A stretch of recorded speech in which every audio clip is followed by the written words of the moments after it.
Hi, everyone. It's Amy Poehler, and I'm launching a new podcast called Good Hang. In preparation for that, I asked some of my friends to send in some videos and give me some advice. Just be yourself and the guests will come. Don't be the celebrity that this is their sixth thing they're doing. I love true crime and cooking podcasts. Is there any way you could combine the two? Well, everyone has an opinion and a podcast. So join me for Good Hang. It's rough out there. We're just trying to lighten it up a little. This episode is presented by Audi. The all-new fully electric Audi Q6 e-tron is a huge leap forward, featuring effortless power, serious acceleration, and the most advanced tech of any Audi ever. Experience technology that puts you center stage with a panoramic digital stage, plus an optional screen for front seat passengers so they can kick back with a movie. Q6 e-tron is not just a new EV, it's a new way to experience driving. Learn more at AudiUSA.com. Always pay careful attention to the road and do not drive while distracted.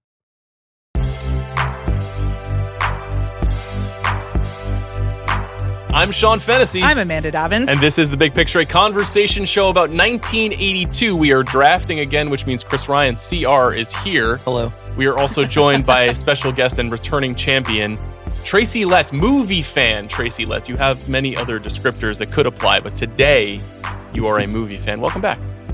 What a pleasure to be on The Big Picture. What a pleasure.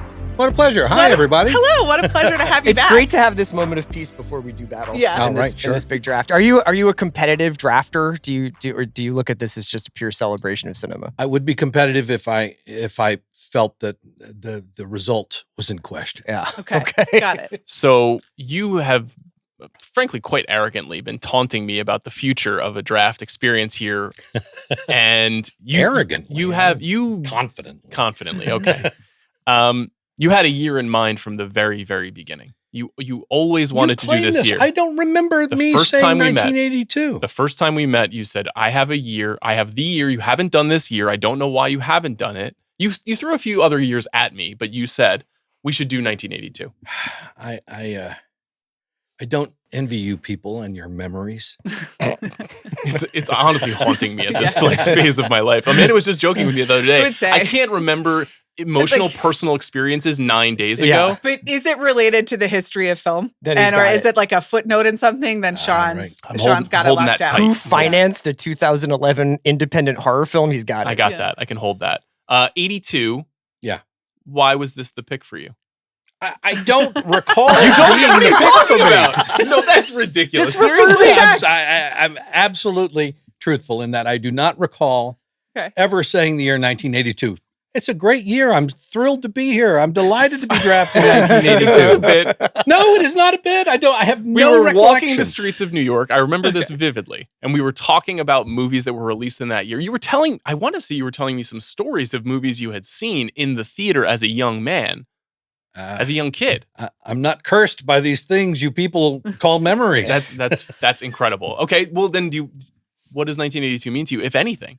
If it's nothing, I'll just go to Amanda. No, it means a lot. Well, were any of you alive in 1982? I was born in the year 1982. There you go. Well, this is your birth year draft. I was going to bring that up after he finished his soliloquy that doesn't exist, apparently. You were not quite born? Yeah, not there. I was 5. You were 5 in 1982. Yeah. Well, gather round, children. From the hills and valleys, they gather round to hear about 1982. It was morning in America. I was 16 at the beginning of the year. Would turn 17 that year, so finishing junior year of high school and beginning senior year of high school. So yeah, obviously a huge year for me in my personal life and my relationship to the movies. I was, king of the virgin super dorks. Chris? I was in a band called Virgin Super Dorks. I just play rhythm guitar there. In Oklahoma. In Oklahoma, in a small town in Oklahoma. I think it's the year, probably this happens at different ages for different people, but I think it was the first year for me that I started to own my super dorkness. And I started to realize, this might actually be a benefit. Mm-hmm. This might be an asset and not I can stop torturing myself about what people in high school think. I don't actually live on the island with the other English schoolboys. I'm going to go out into the world, And so I started to celebrate that, I think, as a 16-year-old. As a senior in high school, we were able to take fewer hours in high school and able to take college courses at the local college. So I started taking theater classes. I had discovered acting at 15. I discovered acting the year before. So I was a fledgling artist. And so that changed everything for me. It changed my outlook, my attitude toward art. Certainly, you start to develop, you start to develop your taste, really, and you start to say, these are the things I like, and these are the things I don't like, and of course, you're very arrogant about that stuff. You believe that your way is the right way. So it was a key year in that way. What was the sort of movie theater situation with where you were growing up there? And like, did you have to travel to go to, like, were there art house theaters back then, or was it just like one movie theater town? Or there were no art house theaters. So in my town, there was, at this point, the pornographic drive-in had closed. Okay. So there was just the theater downtown, single screen. And a pornographic drive-in? Pornographic drive-in, yeah. He said with great curiosity. I mean, I had some follow-up questions. Call my financial advisor 1 second. It was called the Sky View. In our town, we called it the Skin View because you could see it driving down the highway. Yeah. That closed by this point, by 1982. So there was the Ship drive-in, and I worked there. It was my summer job, working at the drive-in. I mowed the lawn. I brought in the broken speakers to be repaired. I worked the snack bar. I cooked the food, sold the food, and I would sometimes operate the projector. We had these big platter reel projectors. Do you know what these are? It's so you could, instead of having to switch between two arc light projectors with every reel switch, you would put all the reels would arrive in their canisters, brutalist style, and the guy who ran the theater, he actually had an editing bay in the projection booth, and he would splice the different reels together and put them on this enormous platter reel, a horizontal platter reel, and so that way you could start the movie and the movie would just run. Of course, at Durant, Oklahoma drive-in in 1982, the prints were all chewed up and stretched, and quite often the nudity had been snipped out of the reels. I was going to ask if you did any Fight Club style subliminal messaging into the reels. I didn't ever get to that myself. It was a little advanced for me, but I think they were clipping them not because they were censoring them. I think that just horny projectionists were making their own. We didn't have the access back then that you have now. Okay. Real heroes. Yes, but those were just for stag parties. Just sit around. Yeah. That's fun times. You think you would have done well in 1982 Oklahoma? Would I have done well in 1982? I think by 88, I could have been thriving. Is that because that's the year of Working Girl? Well, sure, yeah. And then, it's convenient.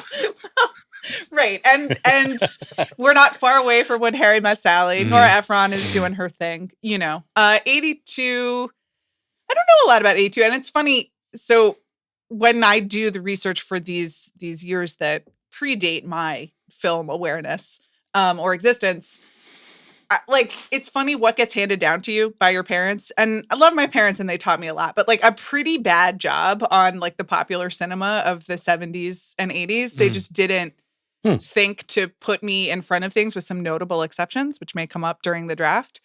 So this is a year where I had a lot of blank spots, because the other way that I would educate myself, besides what becomes canonized or, at least cult classic, is the Oscars. And this is an interesting year at the Oscars, sort of, I guess, remembered, but maybe not. The winners are not what I would seek out. I don't know. As with most Oscar years, that's there's true. Some interesting choices. Very Oscar-y. Yeah. So, I don't know. I have some favorites, but it's not...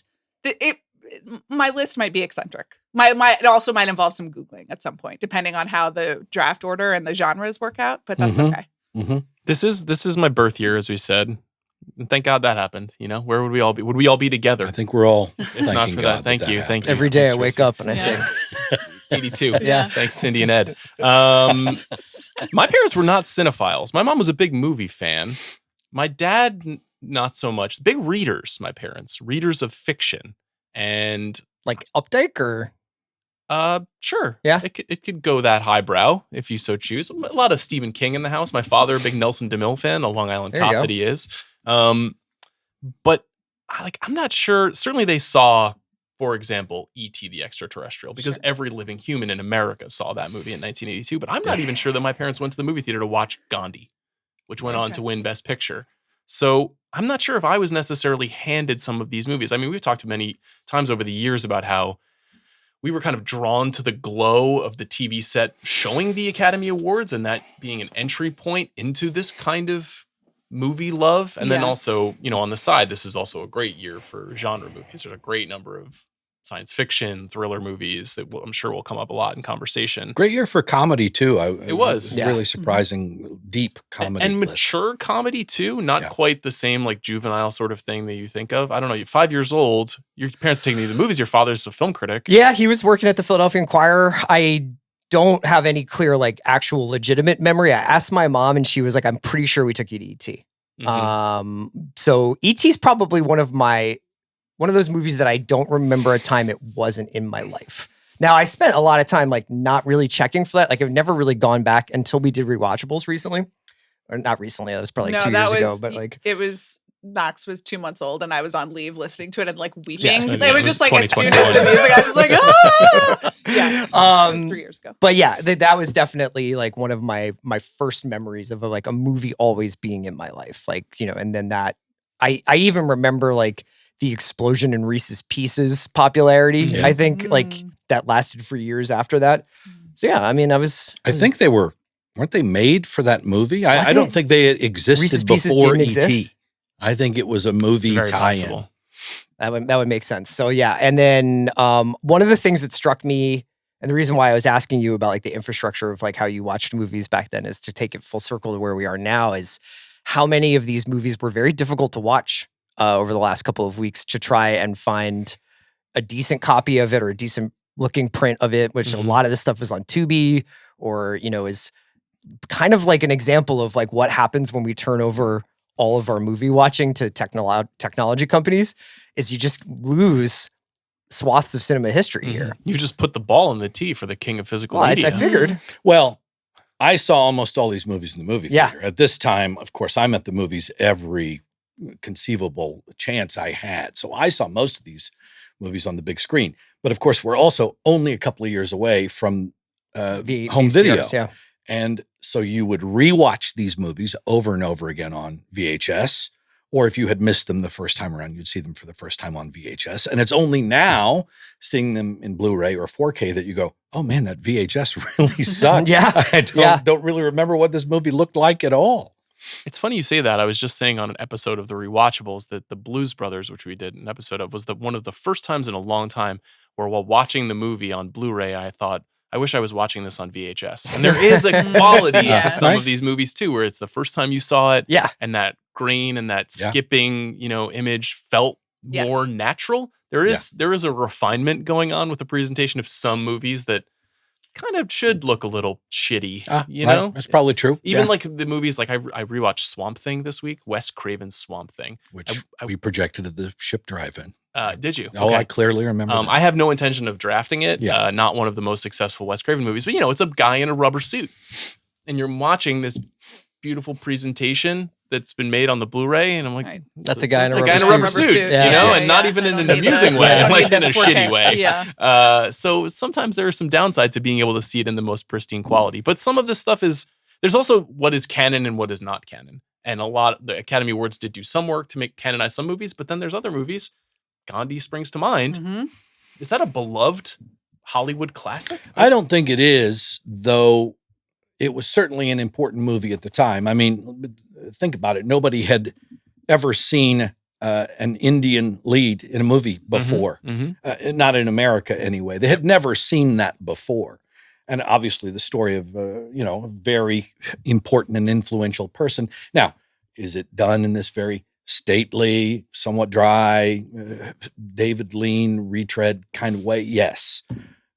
Kingsley's performance in the center of it is undeniable. So there was a sense, and it was at the time, of course, when the Academy was going to honor the movie that is considered quote unquote important. Right. And that was the important movie that year. And it's not a bad movie. I don't mean to suggest it's bad, but it hasn't stood up over time. It's certainly a colonizer's viewpoint of Gandhi, but some people would even tell you the hagiography, I think, is also inappropriate. I throw it out there. No, we're just not. You're not the pronunciation. Maybe I should expert give him with your love. I Pulitzer actually too. took a class in Irish hagiography in Ireland, so that word is Was that word jammed founded in in Ireland? No, but it was. I heard that word a lot. Any other stray thoughts about sort of what this year represents? Try not to give away too many of the titles at the Yeah, top I don't of the want to do that. conversation. I think 5-year-old Chris, what were your interests? slumber party massacres. I'll bet. Yeah. A lot of really good B movies from this year, I would say. Like a lot of really fun cult classics from this year. How did you go back and do your research? Well, you make a letterbox list, which I look at, and then I find stressful because I need written words along with the images. Mm-hmm. Can I make a suggestion? You know what I do is I take the Wikipedia list of all the movies released that year and I just write down the ones that I've seen. That is also what I do. Yeah. We've talked about that before because we do that. methodology? Yeah, that's Yeah. our methodology. Can I tell you, Yes. the overlord of 1982 cinema actually added some notes and corrections to my long letterbox list. Wow. Oh, no. Okay. You're there in the comments? I'm just doing the work. Are you a commenter generally? No. Okay. Yeah. Not at all. Just it would be Are you? No, I'm not. Okay. Just publicly on video 3 times Yeah, a week. unfortunately, yes. Only when paid in exchange for money. Only when paid. Okay. Yeah, so I went through and did a list of what I'd seen, and then I knew which categories we would be selecting in, and so I started trying to fill in a slightly strategic way to be able to have enough picks. Without revealing any of the Yes. titles, were you moved by anything that you didn't expect? Let's see. Was I moved? Yeah, moved. Emotionally touched by the cinema. I wouldn't say like emotionally, I wasn't brought to tears. Mhm. I laughed. Maybe I didn't cry. And things stayed with me. Okay. But I would agree with Tracy that it was more genre and comedy. We'll see how drama goes for people. I did want to cite that an Yeah. unusually soft, you're a dramatist, sort of a soft year for drama, Very. which is a was stronghold surprised. category in these drafts. Yeah. So that may be one of the most competitive categories. Have you thought about strategy? Oh, yes. Yeah. Oh, God, I have thought of nothing else. So a lot of that is determined by Draft the order. draft Draft order. order. Yeah. Yeah. And have you been speaking with Bob on the side or no? No, I haven't Okay. spoken with Bob. We haven't spoken, have we, Bob? The envelope of cash was not from you. It said your name on it? No, Robert. no. I'm not going to rig it for Tracy. He wants to win it fair and square. Yeah, sure. Yeah. Where will you be setting the vote? Huh?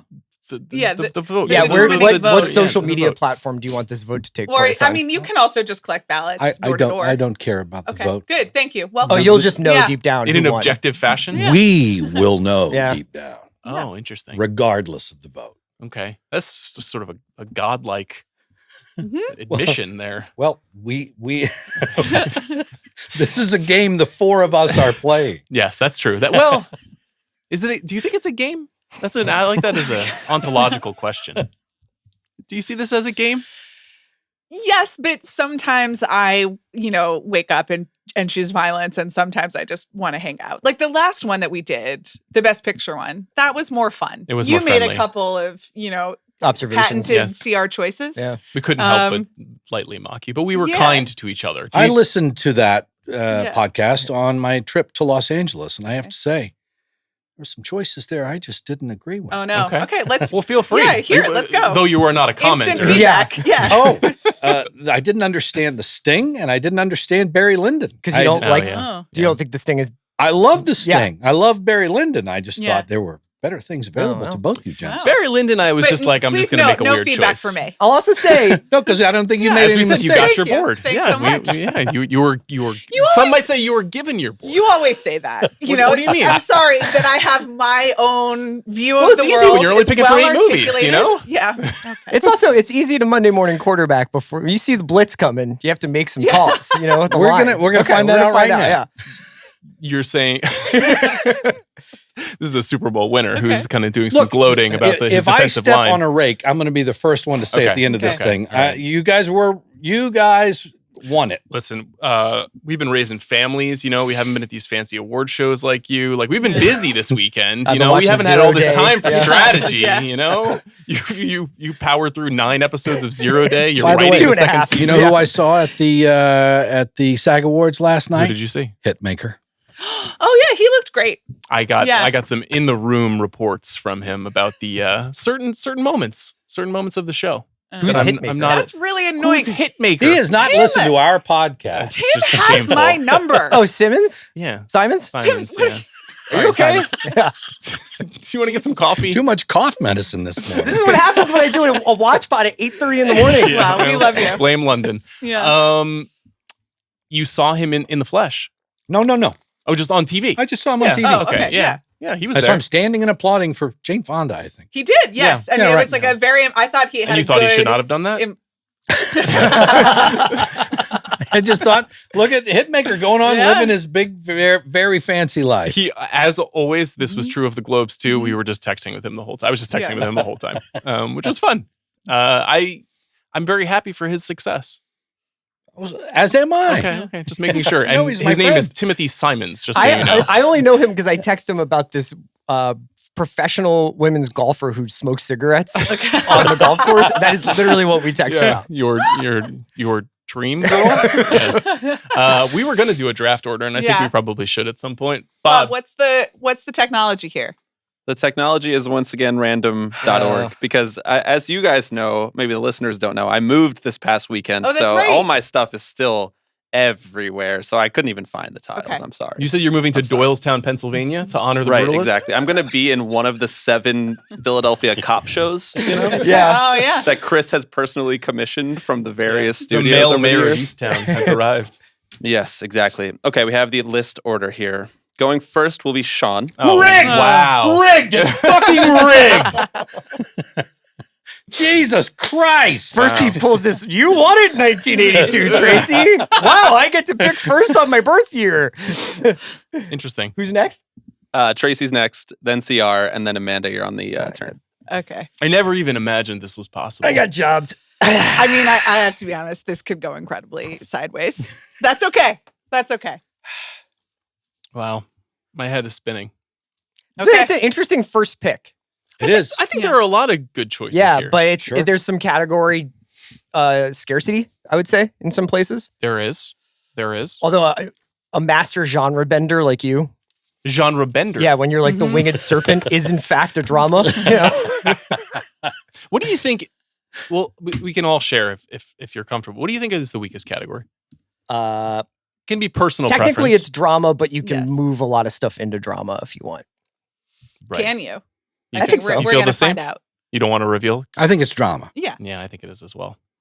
But that's not, I mean, is that where the heart goes when you think of my favorite movies from this year? And that actually begs the question of the exercise. Mhm. Is it your favorite movies, or is it the right movie to choose in the right category at the right time? This is a year with a lot of movies I really love. Stop vamping. Why? Because you This is don't a know what to do. podcast. His show. So wait a minute, it's not a game. So you're saying it's not a game. Well, I'd love to evolve definitions. So you don't know? come into the draft with a plan I for if don't. you get first or second pick? You know, Wow. I really Okay. don't do that. One of my favorite activities is making lists of movies. Yes. I don't make them in any particular order other than just in the category that they exist. I don't have like I need to get this one, I need to get this two, I need Sure. to get this three. If Okay. that's a fault, I accept. Unless it's an Avengers Infinity War, right? Right. That's when you're like, I need to have that. I didn't like when you took that film from me. It was Endgame and not Infinity War. Okay. Which one is Carrie in? She's in Endgame. Oh, Actually, she's in both. No, Endgame. Wait, who is Endgame. she? She is. I can't recall the character's name. Proxima Midnight. That's Oh. What does Proxima do? I've never seen the film, nor has Gary. She's a CGI figure who is one of the children of Thanos. She is an intergalactic demigod warrior who I think is felled by 5 female Marvel superheroes. Right. Oh, Yes. when they do their girl power thing? Well, I think she's in both. Because she meets According her. to IMDb, she is in both. Yeah. We can confirm. I believe they went to her for the second one, and they asked her to be in the second one. And she said, well, the first one is the most successful movie ever made. Are you going to pay me any more money? And they said, no, we're not going to pay you any more money. Oh, wait, we have an update. It's in parentheses, voice uncredited for Endgame. Yeah, because she said, well, you're not going to pay me any more money. Then I don't think I'm going to do it. And they said, well, you should feel yourself fortunate to be part of the Marvel universe. And so she declined. But I think they put her in it anyway. The character is there maybe with no lines. There you go. So they own the image. Yeah. Right? She's a fairly important character in the first film. Is she? Yeah. I mean, she's one of the lead villains. We would have made a bigger deal out of this, but it would have involved us watching the movies, and we weren't going to do that. Well, I'll tell you something. They're both good. And then, her performance is wonderful. The fact that she's not credited and didn't perform in the second film doesn't mean I didn't want to draft it. I like that movie. Have you made your choice for 1982 yet? Is Endgame available? No, I really haven't. If I'm being 100% honest with you. I bet I know what's going through your mind. Tell me. Which is that you know that you probably should take a certain movie in a certain category for the sake of knocking that out, but that it's not the movie you would like to say, I picked this first. First in the draft. The number one pick is tough. You got to pick. That's exactly right. That's a lot of guys go out there and they're just like, give me the best quarterback, but you want to take the offensive lineman that's going to get you to the playoffs. I think that's probably. I think he's right. Mm-hmm. I think he's right. Can I? No, I don't even want to say what I think the right pick is. No, you cannot do that. No, I shouldn't do that. Should I? I mean, you could do what you want, but it's not fun. I'm just gonna take my favorite movie. Okay. Look at you. Because I don't care. You're a brave man. I don't. Thank you very much for seeing me as I am. In thriller, horror, sci-fi, I will take The Thing, John Carpenter's masterpiece. Okay. I mean, which amazing film, masterpiece. Is it the right strategic choice? Perhaps not. But I'm standing on business. Is it the today. best thriller, horror, sci-fi movie that came out that year? In my estimation, it is. Okay. I know that there is a significant contender for that category. Happy to hear one of you take it. Could I have taken some of these very, very good dramas to clear that category off the board? I could have, but I don't give a fuck. I also wasn't listening when Bob revealed the other orders. Yeah, so you you're don't next? know. I'm next. You have any thoughts on The Thing? I loved The Thing. I saw it in the movie theaters. R.I.P. practical effects. My God, the great Rob practical Bottin. effects. The great effects man. Kurt Russell, fantastic. I think Keith David's first movie. Yeah. Is that true? His first film. Wow. They are magical together. Great Keith David. Great ensemble cast, right? Richard Dysart, David Clennon, Wilford Brimley. It goes on and on. It's a bunch of great actors, the great practical effects, the great score. Oh my God, the score is so good. I love The Thing. It's a great film. Thumbs up. Have you seen The Thing? Is it too scary? Have I seen The Thing? No, I haven't. And I would have rewatched it, or I would have watched it, but it was one of those things where I knew that it would be either a Sean thing or a you thing, pretty easily. So sometimes I kind of tier my watching in terms of I don't need to go. You could have kneecapped one of us by taking it rudely, but that's not what this is about. Your wife wears a C is for Carpenter t-shirt to the playground very often, not just on Halloween. And I love that about Eileen, and I love that about you. So I decided to enter this with some We have to get generosity. a Reynolds Woodcock scene of you dressing Eileen, but putting her in vintage movie t-shirts. Now today, wear the Fassbinder hat. Yeah. Well, John Carpenter is a genius. Is a wonderful. Is a living legend. I think this is his best movie. Do you think this is his best movie? You think Halloween is his best movie? No, I think this is. Yeah. Interesting. Although I think I've seen Big Trouble in Little China the most. It was not a big hit. No, it was a bomb. It was a bit of a bomb when it came out. It kind of got rediscovered a little bit later, but it's part of this lore about the sci-fi movies. I think this critic, Chris, I'm not going to get his last name right. Chris Nashawati, yes. Nashawati has written a book about this summer of sci-fi because so many of these movies came out within about 8 weeks of each other, including The Thing, which is maybe one of the reasons it wasn't as successful. In the at summer box of office. E.T., it had a different energy, obviously, Yeah. and this is a very dour existentialist kind of punishing movie in many ways, and very gross also. We did an episode about The Thing some years ago during did. COVID, and Carpenter came on the show, which was a real thrill for me. Nice. Okay, you're up with the second pick. Oh, wow. So That's did fun. you come in with a strategy? Did you have a first pick I did. in mind? Did Sean take it? He did not. So you know where you're going. I do, but the fact that I'm picking second as opposed But to the first lights are bright, aren't Okay. they? The lights are bright. You know? changes the right. Not Changes so a easy little to bit. come off the couch, Okay. is it? All right. Also, I want to give time for the Sure, the banter. the banter. Sure. the I was giving it to thinking, you with all my things. discourse here. For 5 minutes. We did Proxima Midnight here. Yeah. How did you remember Proxima Midnight, but you haven't seen the film? Well, my God, you should see all the Proxima Midnight shit she signs Oh. when we're out Oh, about in the okay. world. No kidding. Oh, That's the more number one? Proxima Midnight than anything Oh, else. wow. Yeah, because those are the people, right? Those are the ones with But it's not her More than face, so it's Gilded just a. way know. more than Gilded Age. Okay. The Yeah. Gilded Age This is the fans are not culture you out live there in. with the photos. I'm bringing her an on the alarm sidewalk. clock to sign. All right. First pick. You also kind of can't go wrong because You there's cannot. so Yeah. many great stuff at the I'm head of it very, all very, here. very curious about your methodology here. Do you have a sheet for every genre? Do you have a sheet for every category, I rather? notice you have a cover page Yeah, also you so can't that see I my can't work. see. Yeah, Yeah. right. Okay. And I have a Oh, a kind of cover master page. list at the back of how Okay. I've Okay. I Right. see. Okay. This is very Peter Jennings. Did you have to He's find Canadian. a printer at a Los Angeles hotel to do this? No, I printed this Okay. at home in New Okay. York and brought it with Okay. me. With the first pick in the 1982 draft, I will take, in the category of drama, The Verdict. Yeah. You took it from me. So that was the. Okay. That was. Yeah. Was that the consensus number one overall? It's the clear drama Yeah. number Because one. drama Of has course. so much scarcity. Unless you want to start being like, well, you could say that there's drama scenes in this sci-fi movie or in this comedy, you know? Yeah, I have some. Well, we can get Well, into it, but yeah. I have some thoughts about movies that I think are considered one thing, but should be considered another Yes. thing, and we can debate that here. But The trick about The Verdict is that it's also eligible in Blockbuster. It is. So and I assume in Oscar. An Oscar, it is, yes. Yeah. yes, this is Paul Newman's winning Oscar performance.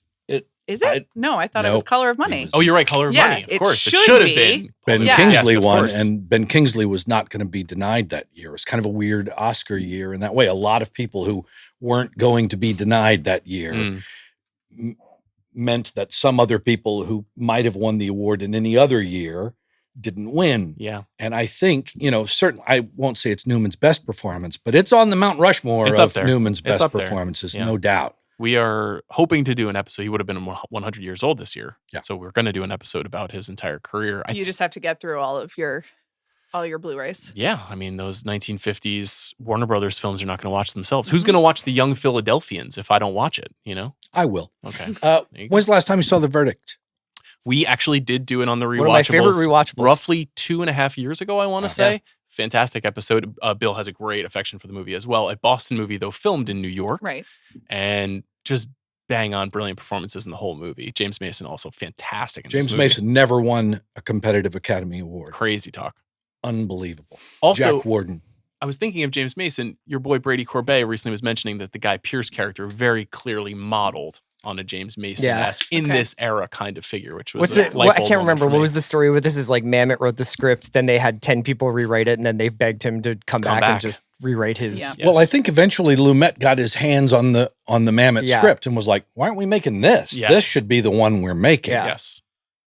I think there was some tinkering with it after from Mamet's original version of it, but it's Mamet's best screenplay. Yeah. Without question. It's an incredible screenplay. It's worthy of study, that screenplay. It's a great piece of work.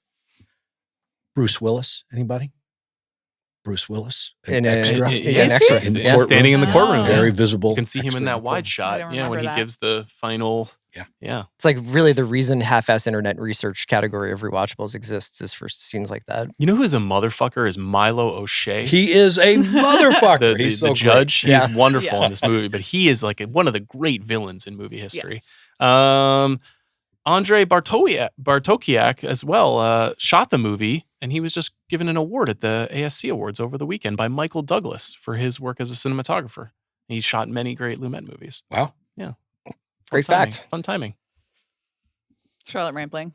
She's on great. your all-time list. She is on my all-time. Yeah, I mean, She sure. is absolutely too. on my all-time You know? list. She Yeah. gets slapped by Paul Newman in this Very movie? Yes, that's- publicly. yeah, that's- Punched, I it's think. not- Yeah, yeah. it's a punch. Not what you at want. like a hotel lobby. Yeah. Yeah. Not ideal. These were the times, 1982. Mhm. Some were That's working why in I drive-ins, said some were 88, slapping women you in know? bars. Okay, you're next. No, you're next. No, Oh, am I next? I'm you're third. next. Yeah, I have the turn. Okay. Great pick, Tracy. That That was- was I mean, the right pick. I just deleted that off my list, Yeah. so that's how you know you did it correctly. That was the right pick. All right. For Oscar nominee, I'm going to take E.T. Okay. That is partially out of category scarcity. Mhm. Also adore E.T. Okay. Truly beautiful film, and hoping I can get something else I like on the turn. So Okay. I'm getting what would have been my number one pick from a strategy perspective. okay.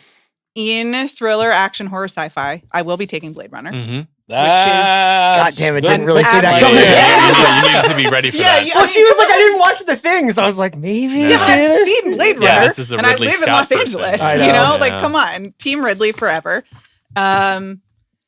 He's probably my second favorite of Ridley's movies after Alien, but like in terms of the influence, and we say this every time. It's like a very weird, hazy day in Los Angeles or a hazy evening, and you're just like, oh, it's Blade Runner time, and creating an entire world and cinema language. That's number one. Not only is that the right pick, Thank you. that's the right order. Okay. Alien, then Thank you so then much. Blade I Runner. Yeah, appreciate that's your the right support. Watched the final cut on Saturday night, I think. 5-star masterpiece. Just so gorgeous. Just such an incredible experience. Do you have a favorite cut? Favorite release?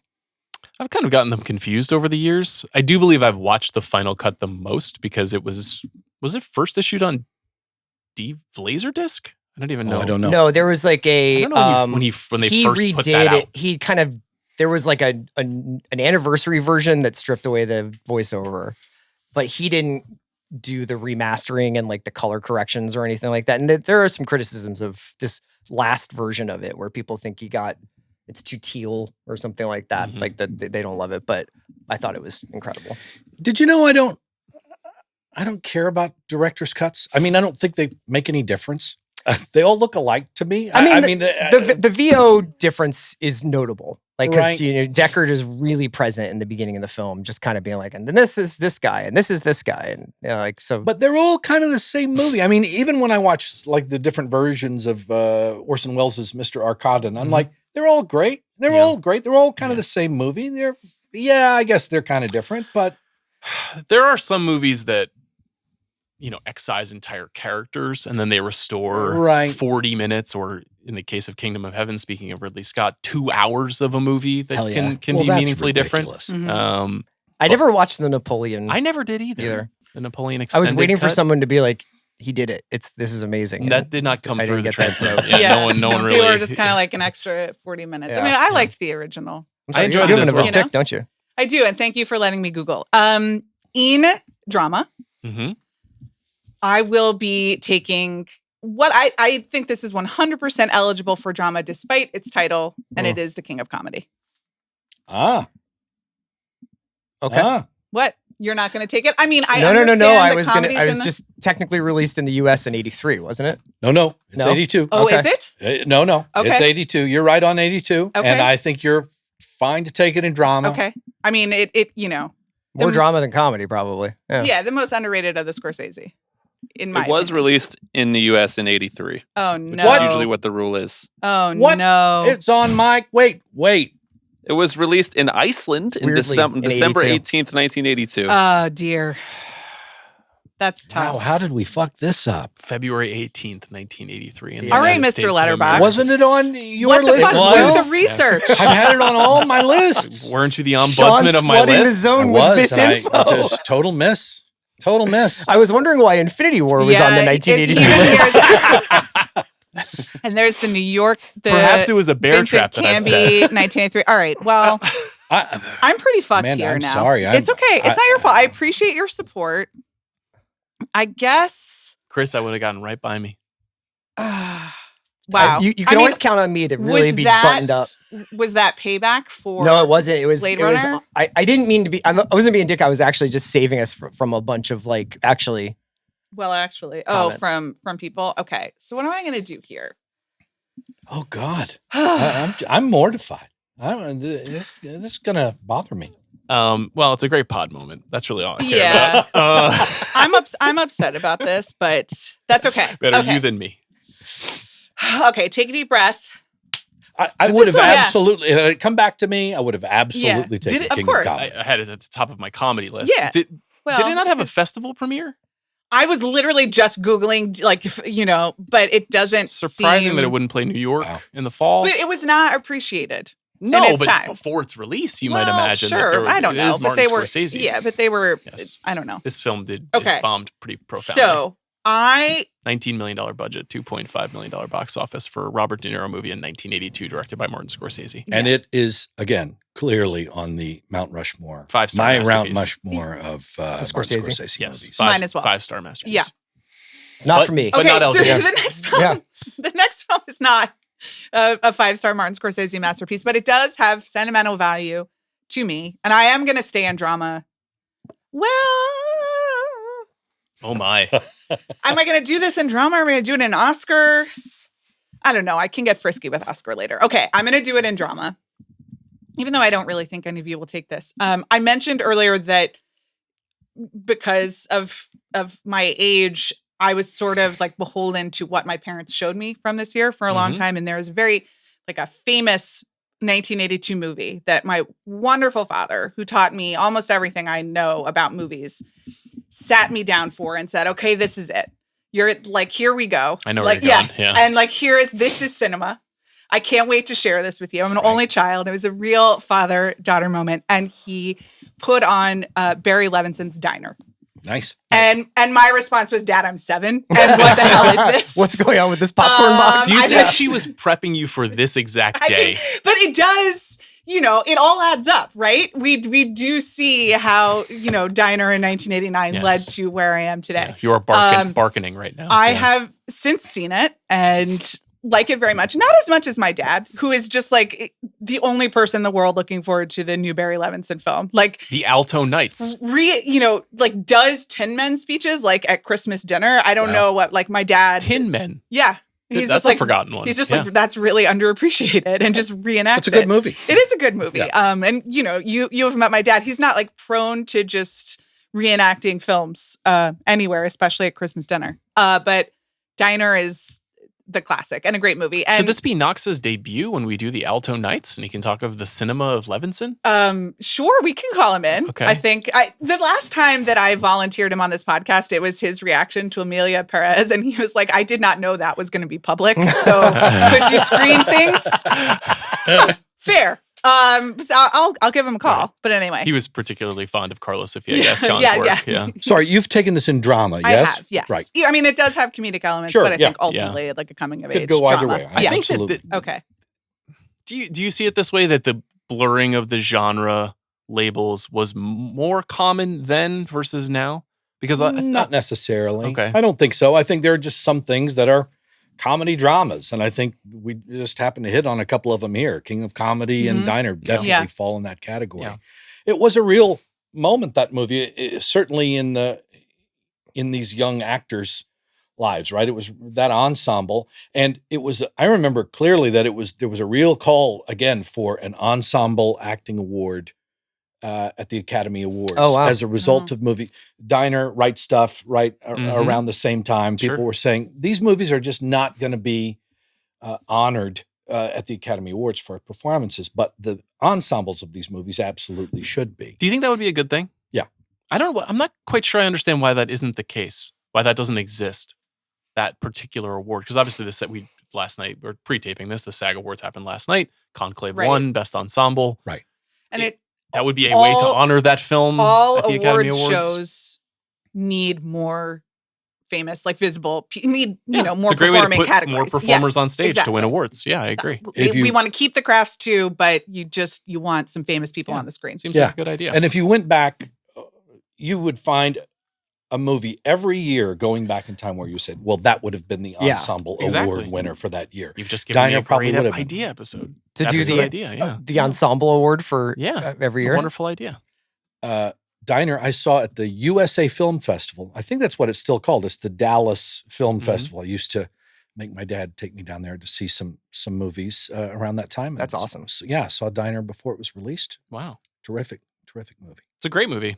I believe, is it my turn? Your pick, Chris? Mm-hmm. Well, we'll just get a little chalky here. And I got E.T. and Oscar. I'll take 48 Hours and Blockbuster.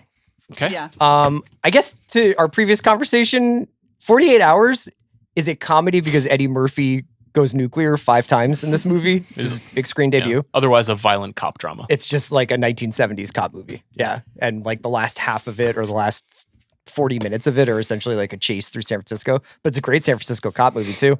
I do feel like you and Bill referenced 48 Hours on Rewatchables more than almost any We were other. just in Austin, Texas. There's a chain in Austin called Torchy's, which is also the bar that Eddie Murphy goes into in 48 Hours. And we made a lot of 48 Hours jokes because of that. It seemed like a very nice Torchy. Is that a chain of some kind? It's become a chain, I think. Yeah. Okay. Yeah. But 48 Hours fan? Oh, absolutely. And saw it not long ago, in fact, for the first time in a very long time. And I was really taken by what an 80s movie it is. I mean, I know what you say is true, that it could very much be a 70s cop buddy picture.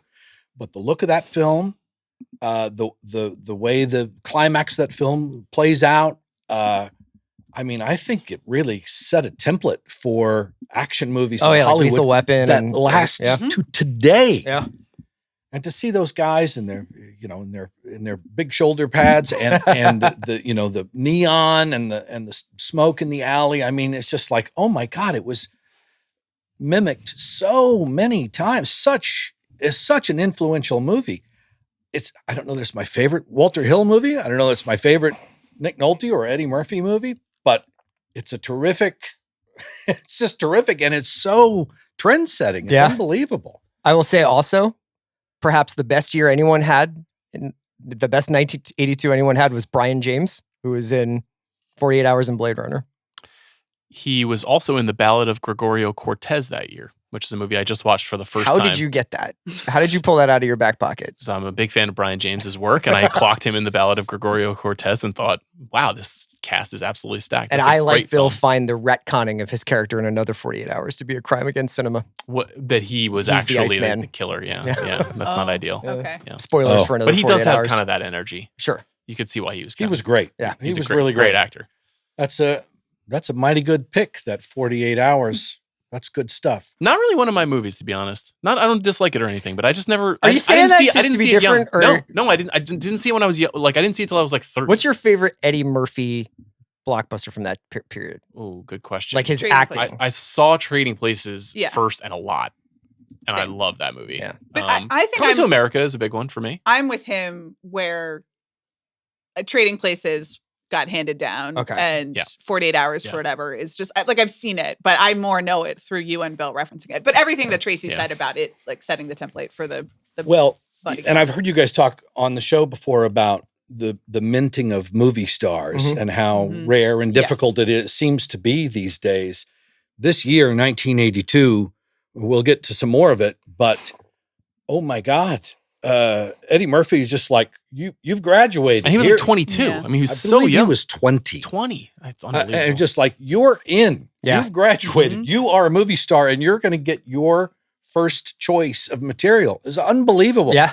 And it was a palpable sense in the movie theater, sitting there in an audience like, that guy's a movie star, and we'll follow him anywhere. Really great. Is it my pick? It is your pick. I don't know where you're going to go here. I'm curious. I'm going to go to all the right places. Okay. So how's your strategy going right now? Anything off the board? Okay. I feel That's great. great. We just like to, check in. Any feedback you want to give us, I feel partway really through the great. draft? This is one of my most populist. I'm okay. Run so far. It could get a little dicey. A little gamey. No down there, verdict and no king of comedy is, Yeah. Put that you in was the crosshair. that was like a 1-2 that I needed. But I Maybe have you to tell shouldn't you, have rewatched Emily in Paris for the fourth time. You could have been boning up. I've only We could seen it also. I mean, the this may be a once. this. And I loved it. And it's evil, but I love it. It's her zero day. Strong performances. This might be a good place where Amanda could trade me Oh. Blade Runner No, for E.T. and a pick. We could get like some action You going. would give up a pick? No, I would move up in front of her maybe on one round Oh. or something. I would welcome it if you so chose. I love E.T., but that was a good pick. Okay. In thriller, action, horror, sci-fi, I will take The Road Warrior. Yeah. This was number 2 on my board. Speaking of Googles. fully minted movie stars, it's just like, oh this my one. God. Oh yeah. It was just like, that guy's a movie star, and I'll follow him anywhere. To my mind, I think it's the greatest action movie ever made. It's number 1 on my action movie list. I think Bill all Hader time. said the same thing to me once upon a time. Well, Bill Hader's also from Tulsa, Oklahoma. That's very true. And The Road Warrior has a lot of resonance for us there these days. Similar vibes. Mel Gibson's favorite of the 3, for what it's worth. It is his favorite. Yes. Quite a year for him, Yes. 1982. Between He was this living and dangerously. another right Australian there. Yeah. film. He was an amazing movie star. He was, I mean, again, that sense in a movie theater when a guy comes out and you're just like, I'll follow you anywhere. Yeah. You don't have to do anything. I'm totally with you. And of course, the incredible action. It's a great, thrilling, and it holds up. Some of those things, you look at an action movie from the 1960s, you look at some early Bond, and it's like, Yeah. that thing holds up. You can see all the, they hear about the Spielberg brain chemistry where he knows how to block a scene better than anybody, and it's all in his head. The George Miller is very similar, where you can see even with limited resources, he knows exactly what he wants. Because the first one is like doesn't quite go full dystopia, and the third one has Tina Turner, which I love, but also some other stuff. Yeah. It's such a great story too. It's like just like on a very basic foundational, like these guys are safe but stuck, and they have to make a run for it. It's such an awesome cinematic thing to watch. There's a cool thing in that movie when he steps forward to say, I'm the one who will drive you. There is behind him John Wayne. I don't know if it's a cardboard cutout. I don't know if it's a guy who looks like John Wayne, who's dressed like John Wayne. I mean, watch it again and look for the guy behind him. It's hard to take your eyes off of Mel, but there's a guy behind him who's definitely put there to evoke that silhouette. So Road Warrior comes off my board. Fortunately, I did already take the thing, so I'm not too wounded by that. I have 2 picks. Do you find that there's scarcity in Blockbuster? To some extent. It's an interesting Blockbuster I've also year. taken 2 Blockbusters with my first 2 picks, even though I already selected. You know what I mean? Like I kind of took up a little bit of space here with mine. There were honestly strategic picks for a man known to pick with his heart. I neglected to cite the threshold for the Blockbuster category this time around, and I should share it. You guys knew this ahead of time, but it was $40 million or more was the threshold that we're using. There were 16 films eligible in Blockbuster. So far, 3 are off the board. E.T. the Extraterrestrial, 48 Hours, and The Verdict. I'm not sure if my heart is really calling to me on any of these, though, even though there's some scarcity. Well, I want to post brand names. There are definitely some brand names and some movies I dig for sure. How does this sound to you? Is the film First Blood a drama? You haven't seen it, so you can't weigh in. So that was going to be. This is an interesting because it's not Rambo 2. This is First Blood. This is the first film. You haven't seen it, so you can't weigh in. This is a You can character. do what you want. This is a character study. I have seen it. Okay. Because I edited the Vietnam series. Oh, okay. So and you would say that this Faced. is. Yeah, I was so just making a joke. Eat it. I mean, you're right that it's not Rambo 2. I don't know. It's Are We Feeling What would you have done if Generous she had or Are We taken Not? Blade Runner in drama? I think it's probably more appropriate if you wanted to have a delineation that it be in a thriller than in a drama. I don't know if it has classic dramatic elements. Rambo is a character study about a Vietnam veteran. Mm-hmm. It does have action elements, but they're not as big and bold as you might think. It is described on Wikipedia as an action film. I'm a guest. No. Feel free to weigh in. I'm curious what the room thinks. When you're listening to these and somebody does a little bit of a backdoor, category fraud exercise like this, or do you get mad? It's totally subjective. Sometimes I do, and sometimes I don't. You're being too polite. I will say that I have seen dudes do the monologue from the end of this as audition pieces. Have you? Wow. Okay. I have. Yeah. It's just like it doesn't work. There's some good acting in this I like movie. that you Richard Crenna and Brian Dennehy are both excellent in this movie. It's a very good movie. It's very well acted. Ted Kotcheff was a terrific director. Very good. Underrated. Very underrated. Weird career. Weird career. Lots weird sort of all over the place. Yeah. Right? North Dallas 40. Great movie. Wake in Fright. His best movie. A great Australian thrillers. He did Fun with Dick and Jane, the comedy. Ted Kotcheff movie that I was like, holy shit, this And is good. he was Canadian, Ted Kotcheff? What was it? He was Yeah, Canadian. I believe he was Canadian. Yeah. Apprenticeship of Duddy Kravitz. He had a very odd career. This is his. If you say it's an action movie, I accept. I'm willing to accept it As a drama. I mean, until the great 1983 snafu, you were going to accept King of Comedy in drama. And I think, that is a drama with some literal comedic elements. So Okay. I'm okay. I'll open it. Rambo 2, obviously not. But No. That's the thing is the franchise becomes very different after this movie. And I think partially because the movie was sold on this very famous Drew Struzan poster, who drew the Star Wars posters, where he's holding an automatic rifle on the cover with the bullet. The bullet. Bandolier. Yeah, the bandolier. Thank you. Glad I could help. Yes. Well, a man who knows his artillery. And that's hagiography. You were bandolier. Very ready. Yeah. I'll take First Blood in drama. We'll see how the streets react. I don't really give a shit what the He streets says say. now. Yeah. Your approval rating? Now, wait a minute. We do get to now make snarky comments about the fact that you've chosen it in drama. Of course, go ahead. And we accept it, and then we make snarky comments. Make your comments. Okay. All right. I will say, you know what I am? I'm not disallowing it. I'm surprised. Maybe I'm a little disappointed. There's lots of dramas, especially for a fiend like yourself who loves to scour obscure films. I'm surprised you're not like, oh, this.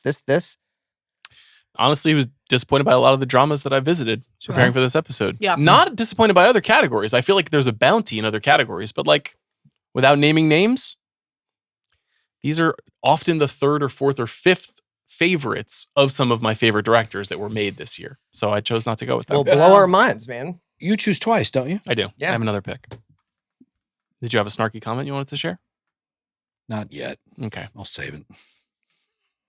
I'll save it for when I need it. In Blockbuster, which I think I need to take right now before things get unfortunate, I will take Poltergeist. I watched this. You did. Yeah, and I had seen, because obviously the little girl with the hands on the TV is an iconic image. So I was like, oh, yeah. CR every Sunday night. I would have taken it. Watching Zero Day. How did you feel as a homeowner watching this? You've taken Poltergeist. It was more like that's how I feel about TVs. Yeah. So. And you took it in Blockbuster. You moved the headstones, but you didn't move the bodies. Right. Which is a very chilling line reading in this movie. Tobe Hooper, the great Tobe Hooper, director of Texas Chainsaw Massacre, perhaps the most influential of the horror filmmakers. This movie, long rumored to have been a Shadow Spielberg. Yes, a co-work with Steven Spielberg, which I think has been largely debunked at this stage. Mostly because Spielberg himself has shouted down that rumor from the beginning. That is not the case. Not true. A film that absolutely changed my brain chemistry and very violently upset me as a young kid. And probably one of the significant movies that put me on the path that I'm in now and seeing every horror movie that is made that I can get my hands on. And I thank it for it. Yes. We've made great hay of it over the years. It's been a lot of fun.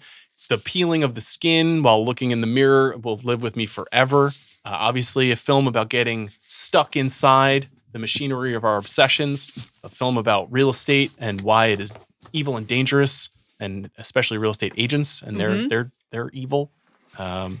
Beautiful, sad, weird movie that just so happened to completely capture the American consciousness. What number was it this year?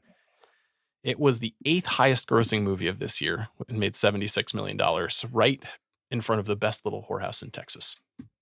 And it did that thing that E.T. did too, right? It had that Spielberg suburban real. Yes. Here's a real family in Something suburb, extraordinary could happen in the most ordinary of places. And that kind of glow around it too, where you felt like there was something special. The poster, the iconography of the movie. It's really beautifully made too. It's damn good. It's really effectively made. All right, I have a pick. You do. What am I going to do? What do you think I'm going to do? Drama, sci-fi, Oscar nom, blockbuster. This is where everything gets real interesting. I think a lot of the big titles are kind of off the board now. Comedy. Couple left. I think it depends on what you think about some of these classics. Well, you took First Blood off that list. You took First Blood in drama. I did. Not in blockbuster. Correct. Okay.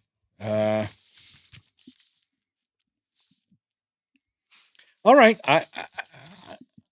I make no bones about this. I'm taking Tootsie in comedy. Okay. So speak about this movie. Yes. Well, first of all, behind the scenes, you've got Larry Gelbart and Murray Siskel and Elaine May, uncredited, writing the screenplay. And in front of the camera, you've got Terry Garr and Dabney Coleman and Bill Murray at their peak powers. So you just have some comedy geniuses working on this thing. And it was from a time when a comic script was constructed. Yeah. Right? It wasn't just people riffing in front of a camera until they hit on something funny. This thing was constructed with jokes and scenes and arcs and building toward a climax intended to be seen in a theater. And this is something, here's where I pull my old man card on you all. This is something that had to be experienced in a movie theater. Because if you watch this at home, after the reveal at the end, right?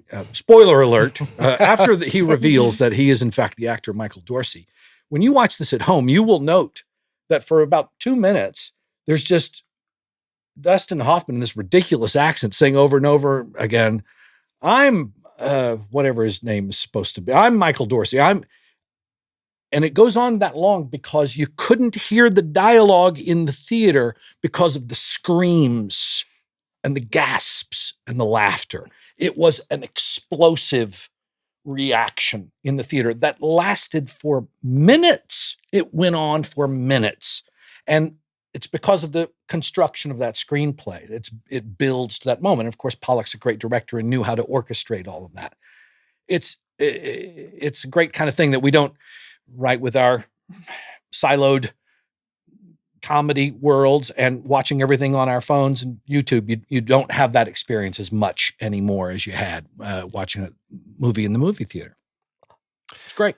I do wonder whether or not you could make an argument that everybody bemoans the death of theatrically released comedies, and I think it's usually ascribed to like the changing senses of humor of the movie-going public or what is and isn't funny. But I wonder if it's equally because they stopped writing them, like writing through like as a film with comic elements rather than here's a scenario where these people can essentially improvise, like you're saying, like kind of like that post Adam McKay Apatow style of making a movie where it's like Rogan and friends kind of joking around. It's interesting. This has been in the news recently because Judd Apatow at the DGA Awards, I think it was, said if someone wrote and produced The Hangover today, it would make $1 billion. That there is still a huge desire to have that exact experience that you're talking about. But he didn't say this part, but I think this is true. Movies like Tootsie, like The Hangover, made studios too greedy about comedy.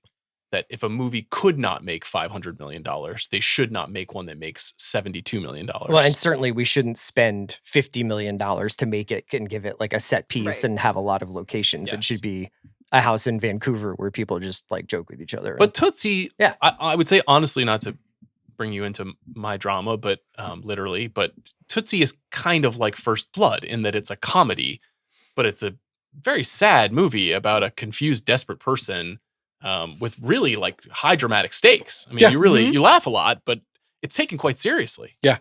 And I mean, well, I'm just going to repeat myself a bunch. It's really effective. It's really, and it was very smart that Dustin Hoffman is the guy to play that part and to investigate that character in the very real circumstance that you're talking about, right? That he's a guy who's going to say, "What's this guy all about? He's not just playing for laughs, right? He's playing a larger thing than that." But it's just a brilliant comic construction. I guess it's become complicated by some current politics, but I don't know. I don't see it. I don't think it has really fallen into that slipstream as much. I think Dustin Hoffman's identity as a public person has fallen into some complexity for sure. But I think it's still seen as like a watershed movie of the 1980s. Okay, great pick. Also, when you look at the blockbuster numbers, right? E.T. is so far ahead of everything else. But Tootsie is actually far ahead of everything else in the second spot because you wanted that experience in the movie theater. $177 million in America in 1982 for a character comedy is amazing. Yeah. Okay. Next pick, CR? Yeah. In comedy, I'll take Fast Times. Damn it. Yeah. The comedy rush has begun. Which we did this for rewatchables relatively recently. What did you say? I just deleted it from my list. That's what I was going to pick next. Is actually like 70% a drama. You know, like when you watch it, it's the whole Jennifer Jason Leigh storyline. Yeah. But is just an incredible slice of life. Gosh, I'm trying to think of like what my favorite performance.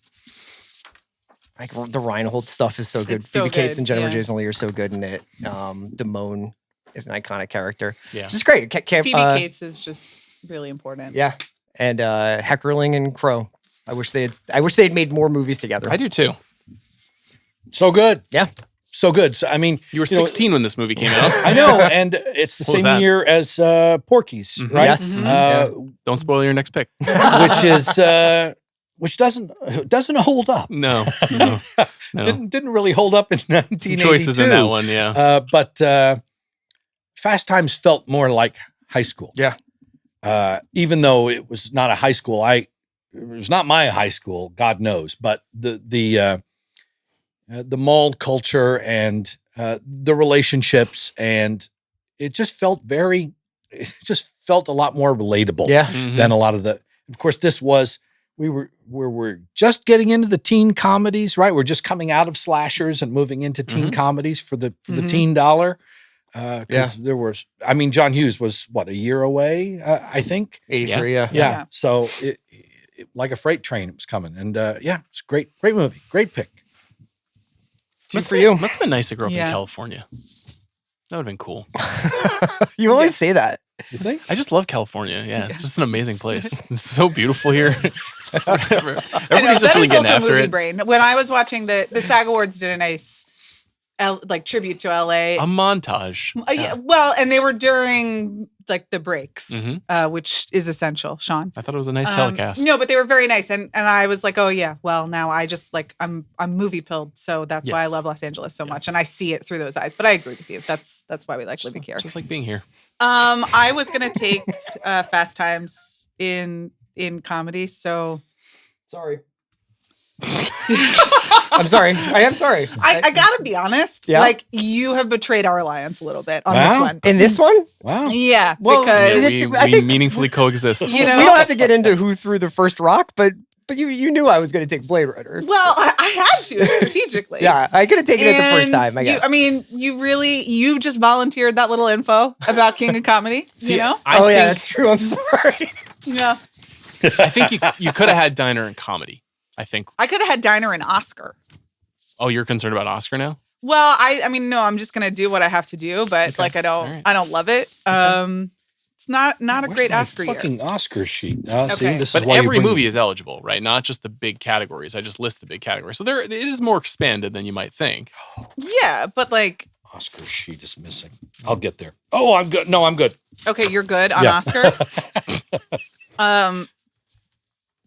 I know it's fine, but I don't really love a lot of the special ones. below the Diner was line sort ones. of like my back pocket, and I had to use it. And Okay. frankly, I'm looking at the list now, and I just forgot to watch Victor Victoria. So Could have faked it. that's not going to happen for me. I do, What have you got on your board? You got Blade Runner, great pick. yeah. You got Diner, Diner. great pick. Those are your two? I now think you- so. now you Yeah, have and I two? get two more. Okay. Okay, so one thing I know I'm going to do in comedy, I do have a backup. The other Sidney Lumet film from 1982, Death Trap. Oh, great pick. Yeah. Which is which is a great pick, and then like a very Amanda pick. Yeah. like What puzzle box. category? I'm comedy. Comedy, yeah. Movie sold as a mystery drama, but it's Yes, actually but just it's a comedy. actually and a send up of a type of film, an Agatha Christie like whodunit that I like very much. Great performances. Shout out Diane Cannon. Funny movie about a playwright. Yeah. Yeah, right. True, too. It's all true. All true. Okay, so that's comedy, and Good Christopher Reeve performance, Very good. too. yes, Yeah, wonderful. right? Yeah. The turn. Is I don't want to. just- If you haven't seen the film Sure. Death Trap, Yeah. check it Yeah. out. It's a fun night Yeah. at the movies. It's really, really good. Okay. So I guess I gotta go in Oscar because I'm just pretty thin on the ground, and I've been like scrolling up and down on the Wikipedia page while everyone's been talking. And I don't have that many options left. So speaking of movie stars and movie star, well, I guess he was already a movie star at this point, but An Officer and a Gentleman, Mhm. starring Richard Gere. Yep. In Oscar. Yes. Yes. In Oscar. The late great Louis Gossett Jr. Yes. Do you just wish Zach would sometimes come by the podcast studio and sweep you off your feet like that? I mean, it is such it's a ridiculous, great ending. Yeah. And a great rewatchables that launched one of your Byron Mayo, yeah. best characters. But Robert Loggia tugging at his boxers. But at 10 in the what morning. stays with me, So much lower pelvis in that sequence. it is really confusing. But what stays with me is like Bill's imitation of the other woman yelling like, "Way to go!" Yeah. It's so ridiculous. And in a lot of ways, it's like I don't really remember the 80s because of my age. Mhm. But if I were to like think of the 80s and 80s movies, it is just sort of An Officer and Gentleman. Like sentimental and then really confusing moments like the whole Byron Mayo situation. You're like, why is this Mhm. happening? Really Not sad totally, parts too, like the whole very David Keith sad, stuff. Yeah. not totally realistic, but also you just got to hand it to them at the end with that last bit and the song. So I think of many episodes that we record together as Yeah. that sequence where Gossett Jr. and Gere fight in a barn. Yeah. And you're like, why are these two people fighting each other? What are they proving to each Right, other? But, yeah. it's the emotional connection that you build with your betters, And that's a weird movie. It's weird how big it was. You can understand with the component parts, but when you watch it, it has a lot of oddity to it, but I it's also- still effective. So This is like one of the best episodes of that show that we've ever done, for sure. it definitely Officer and was. Of Gentleman? rewatchables, yeah. I find that like, so 78 to like 84, again, just because of when I was born and like when I like, came online and started watching things, there are, booting up for a while. There's a certain generation of actor and actress who like, it just remain a total mystery to me. And I feel like I'm always like, I just want to watch everything to kind of get like, okay, why was this person a thing? Like, why was Deborah Winger a And thing? Deborah Winger is like 1,000%. And obviously like very beautiful and has chemistry with Richard Gere. But I feel like I lost the moment. And I guess this is the closest. No, I mean, it's Terms of Endearment. But You starred in a film with Deborah Yeah. Winger. I did. I So- had a great time working with her. yeah, She was she's very lot of fun. good. But I Yeah. just like, I know that she was the biggest movie star. She was huge. Yeah, huge. And I just feel like I totally, by the time I was paying attention, she'd retired or whatever She was doing. beautiful and Yeah. charismatic and funny and interesting. And, Yeah. when we made that movie, The Lovers, we were one of those situations where you meet somebody in a makeup trailer before you're going to be making out with them as a married couple for the first time in half an hour's time. Mm-hmm. And why do they always do that scene first in shooting? I don't know, but we in our conversation, and we got on great from the get-go, but she asked me about doing the gig, and I said, look, it's interesting territory for me. I've not played any leading roles on film. I've played a lot of character parts. That's what I do. And she said, well, the responsibilities are a little different. And I said, oh, talk to me about that. And she said, well, when you're further down on the call sheet, the responsibility is to keep the story moving, right? Get the lines out and keep the story moving. And she said, and when you're the star of the movie, the responsibility is to be interesting. And I had never heard it put quite that way, and it's what Deborah does so beautifully. Yeah. She's just interesting. You just want to watch her. She's just fucking watchable. Yeah. I mean, and not to say that there isn't a lot of skill in what she's doing, a lot of work that's gone into it, but she's just so damn watchable and appealing. And she walked away from it when the roles started to get less interesting for her. But she's a big part of the success of that movie. The star power of her and Richard is not to mention the great performance by Lou Gossett Jr. Yeah. A big part of the success of that movie. Loggia. Yeah. Shout out Robert Loggia. You have another pick? You took two? That was two. You took two. World Death According to Trap Garment, and Death then Trap. Right, of An course. Officer and a Gentleman. All right, Christopher Ryan. All right, so I have to get a drama, and I have to get a thriller, action, horror, sci-fi, and a wild card. Interesting. So drama. I'm very curious to hear where you go here. I don't have to do it right now. No, you don't. Wait. You don't. You don't have to do anything. I know. Do what you like. You can stand up and walk out of here. Where's the joy, Chris? Let's take a minute and find the joy. What do you love? Because, Well, I've just been so. It's just been like I feel like I'm just ticking boxes on this one. Wow, well, I don't have like bad. That's what I'm saying. Let's break out. What do we do to do that? Give us some gusto. You've just gotten a first-hand account of what it's like to work with Deborah Winger. Bring something to the table for fuck's sake. Should I talk about when I first saw Slumber Party Massacre then? If that's as close as you can get, so be it. Gosh. All right, I guess for the action horror thing, for action thriller horror sci-fi, I'm going to take Halloween 3 Season of the Witch. Whoa. Okay. I didn't see that coming. What happens in Halloween 3? Well, it's not a Michael Myers movie. This is a very generous question. All right. Thank you Very for making way for I've seen that. Halloween. Yes, Pick. 3 is very different. It's very different. Sean and I love it. It might be my second favorite. I think we said it was our second we ranked favorite. Halloween movies. You did. I listened There's to that like episode. 50% of people were like, "You two get it. You're the ones." Yep. And then 50% of people were like, "You should never podcast again for putting that's Season true. of the Witch up there." Were you one of them? You've never seen it. I've never It's seen awesome. Oh, it's a very cool movie. Go ahead. It's basically like a side story, and it's like taking the energy of Halloween to tell like a different story about kids basically falling under the spell of a evil toy company. Okay. What kind of toy? It's like a little leprechaun, right? Silver Shamrock. Yeah. And it's kind of like a cult film. It's kind of like a corporate over like Big Brother movie. Kind of a brainwash movie. Yeah, but it's Where is the Silver Shamrock drawing the kids? they see it on TV. They see it Right. on commercials. But then what is he or she? It I just don't want to sort of- gender essentialize the leprechaun. The sort of factory, the HQ is somewhere in the desert, right? Yeah, But it's pure evil. Yeah. You know?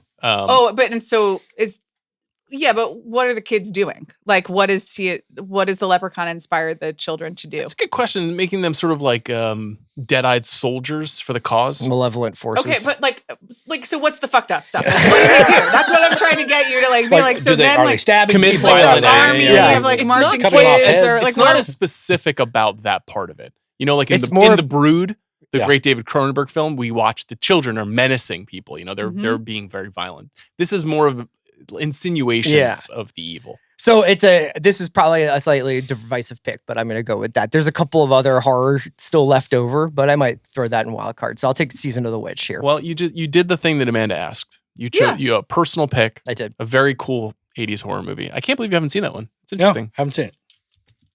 Goes to you, Tracy. Yeah, All right. you're up. You're up. Oh, it's me. Yeah. Oh, shit. Oh, geez. What do I have left? Blockbuster, Oscar, Wildcard. Indeed.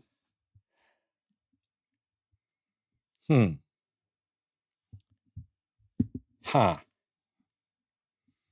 Oh, no, it does get a little tricky, doesn't it?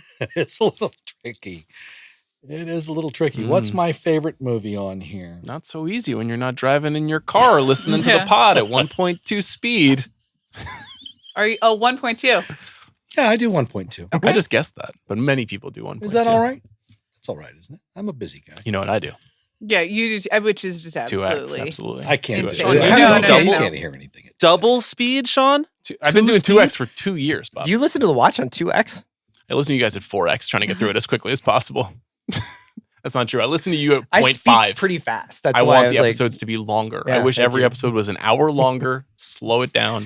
But like, how many hours a day do you have people speaking in your ears at 2x? Multiple. I know, because that is just a psychological insight into like the world that you have This is created. a powerful instrument. No, it's like you are living. But how close are you to just In being like another ChatGPT summarize the Ringer Fantasy Football episode for I would me? never do that. Okay. Why would I do that? Because you're trying to be as You know, efficient you as guys are possible. about the only podcast that I listen to. That's very nice. Very kind How of did you find the show? Was it Tim? I don't remember. Okay. You don't want to give Hitmaker It was any 1982. I think it was. I think it was actually. I think it was Bill and gambling, sports gambling. Eventually, Okay. brought me around. Brought you over. Yeah. Okay. You're an avid sports fan. I Sam am. Darnold, not back. We'll see. Are you what guys we both do. Jets, Mets? No, he's Vikings. Vikings, Cubs, Bulls. Wow. This is Oklahoma. Okay. Oh. That we're pulling from.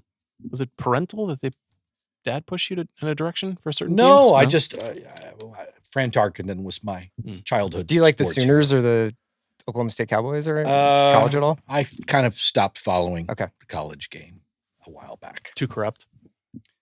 That's part of it. Yeah. Actually. Yeah. Chris, you're pro NIL. Would you like I to am. speak to it? I participate in a lot of collectives. In Blockbuster, I'm taking Star Trek II: The Wrath of Khan. This was right behind Poltergeist for me. Now, I projected Star Trek II: The Wrath of Khan at the Plaza Theater, and that was the Plaza Theater had two carbon arc projectors, they were tricky to operate, and I actually fucked that up, and the screen went dark for about 20 minutes while I was projecting Star Trek II to a packed movie I was theater. worried that maybe you were going to put the last reel first or something like that. I didn't get them out of order, but just Yeah. the screen went dark, and had to make a panicked call to my boss. To come Can you rushing in. talk about the transition from the difference between Star Trek the motion picture to 2 and how this sort of saved whatever the Star Trek thing was? There is no Star That's the Trek thing. these days without Star Trek II. Star Trek II saved the entire franchise. The first Star Trek movie was a disastrous misfire. Robert Wise was not the man to direct Star Trek. I don't know. In my own personal proclivities, I'm more of a Star Trek guy than a Star Wars guy. I think I prefer I don't know. There's something about the mission that's just so stupid and open-ended. Just like, we're just going out. We're just going out. Yeah. We're just going to go out and see see if we can get into some We might trouble. zap down there, see what's up, come See back what's up. going on. It's kind of the good hang Yeah. of sci-fi franchises. It was so beautifully cast. Those characters were so specific, and really, Spock. What an amazing character! What an amazing cultural touchstone Spock was, and this movie brought it back to life. I mean, it was everything that you loved about the show, Khan is just a great villain. Montalban. And Montalban is just Carlo Montalban. going for it, man. truly. He is just eating the drapes. It's fantastic. It's a great time. It's a lot of fun, this movie. It really did rescue the franchise. This is the one with the worms in the ears? Yes. That's great. I was shown this in 6th grade when a substitute teacher came in and did not want to teach the class. And he just put on Wrath of Khan, and it was wonderful. Really, truly, we really made American film students by like being like, I don't feel like teaching today, so we're watching Spartacus. Very, very exciting stuff. I read that Nimoy did not want to come back for this, and he had to be convinced to come back, and that he lobbied hard for the death of Spock very early on, which then this becomes like a trilogy of movies, 2, 3, and 4. 2 and 4 are by far my favorites. I think 2 and 4 are great movies, great adventure movies, really fun. I really, really like that. Great pick. Okay. I have 2 selections. Oh, fun data point for you. I also learned researching Star Trek 2, directed by Nicholas Meyer, who was an author before he was a director. The 7% Solution. The 7% Solution, a novel he wrote. His daughter, Dylan Meyer, is engaged to Kristen Stewart. Oh, congratulations to them. I believe Dylan Meyer is also a filmmaker. Do you ever throw up a live long and prosper? I can't do it. I don't have the gene. This is a lot of practice when I was a kid. It's genetic? Yeah. Yeah, you can. I think so, You yeah. can do it or you can't do it. You look like Alice trying to do a peace sign Okay, right well, I now. know, She also yeah. can't do Or a like- peace. or She always Knox goes is- like this to do Knox peace. just started counting, but he's doing like the Inglourious Bastards 2 thing or whatever. I was like, I didn't know you could do that. Triangulator. Yeah. Okay, so I have to select. I have Oscar open, and I have comedy open. Comedy is an easy choice. Okay. Not because there are a lot of comedies, but there is one comedy remaining that I quite like, which is The World According to Garp. Okay. Directed by George Roy Hill, one of the early Robin Williams starring performances, adapted from a John Irving novel, a very good novel. This is You're a John Irving guy? I read What his. is up with John Irving? What do you mean? I mean, Just that- crazy shit happens in those books. yeah. And also I was given all of them at like the age of 7. There's a because I lot of guess they sex were, like, stuff, and then there's also just a lot of like carnival performers, right? Yeah. Or, like he was a wrestler, and then he went on the road. People die randomly, but mostly sex stuff, I guess. I think there is a general weird energy that I would say has actually been adopted and comported into prestige television. It's like his movies don't seem as weird, or the adaptations of his have you novels. seen Ozark? Honestly, they don't just seem as strange as they did in the 80s and then the 90s. I don't know why. His John Irving's novels were huge. I think that's why, and it's the they're same so thing. It's like popular. I was allowed to read Grisham and John Irving like before Right. I was old enough. This is a very curious movie. Features an amazing performance from Glenn Close as Garp's mother, who is a very independent, forward-thinking feminist figure who becomes pregnant purposefully astride a dying soldier so that she can conceive and be a single mom. And she raises this unusual boy who goes on to become a writer, but just as he is starting to flower as a writer, she writes a kind of feminist manifesto that becomes one of the most popular nonfiction books, essentially in American history, is sort of what the movie tells you, or the story tells you. And then it becomes this interesting character piece about this complex relationship between these two figures, and it's also a romance about Garp and this woman that he falls in love with, but who is unfaithful to him, and he's such an odd character. Very, very strange movie. Funny, but not in a laughing out loud way. You didn't have that Tootsie experience that you would describe watching it. George Roy Hill also kind of getting a lot of his personal interests into this movie. There's a very memorable sequence where a plane flies into a house. It reminds me of the great Waldo Pepper. Just a really good movie that I think has kind of been a little bit forgotten. Not by Bill Simmons. It is Bill Simmons is a fan of the movie. This was not eligible for box office, but there were quite a few Academy Award nominations, right? I believe so. Well, Glenn Close was nominated, and John was Lithgow. nominated. Yes, and John Lithgow were both nominated. And it's funny you mentioned that about Prestige TV, because I've often thought, why don't they go back and revisit some of this Irving stuff? Yeah. I mean, the World According to Garp and Cider House Rules are so ripe for that treat, Long for form the limited adaptation. series. More treatment. so almost than a movie form. Yeah. Yeah, World According to it's Garp really is a true. big story. Yeah, big and sprawling expands stuff. a lot of time. Yeah. Anyway, really good movie. I like that movie a lot more than Cider House Rules. For I example. think people were disappointed because they had certain expectations of Robin Williams. And of course, he was trying to break out of a certain way that people saw it's him. very low key, Yeah. the character. It's not the zaniness that you would think. Anyway, okay, I have another pick.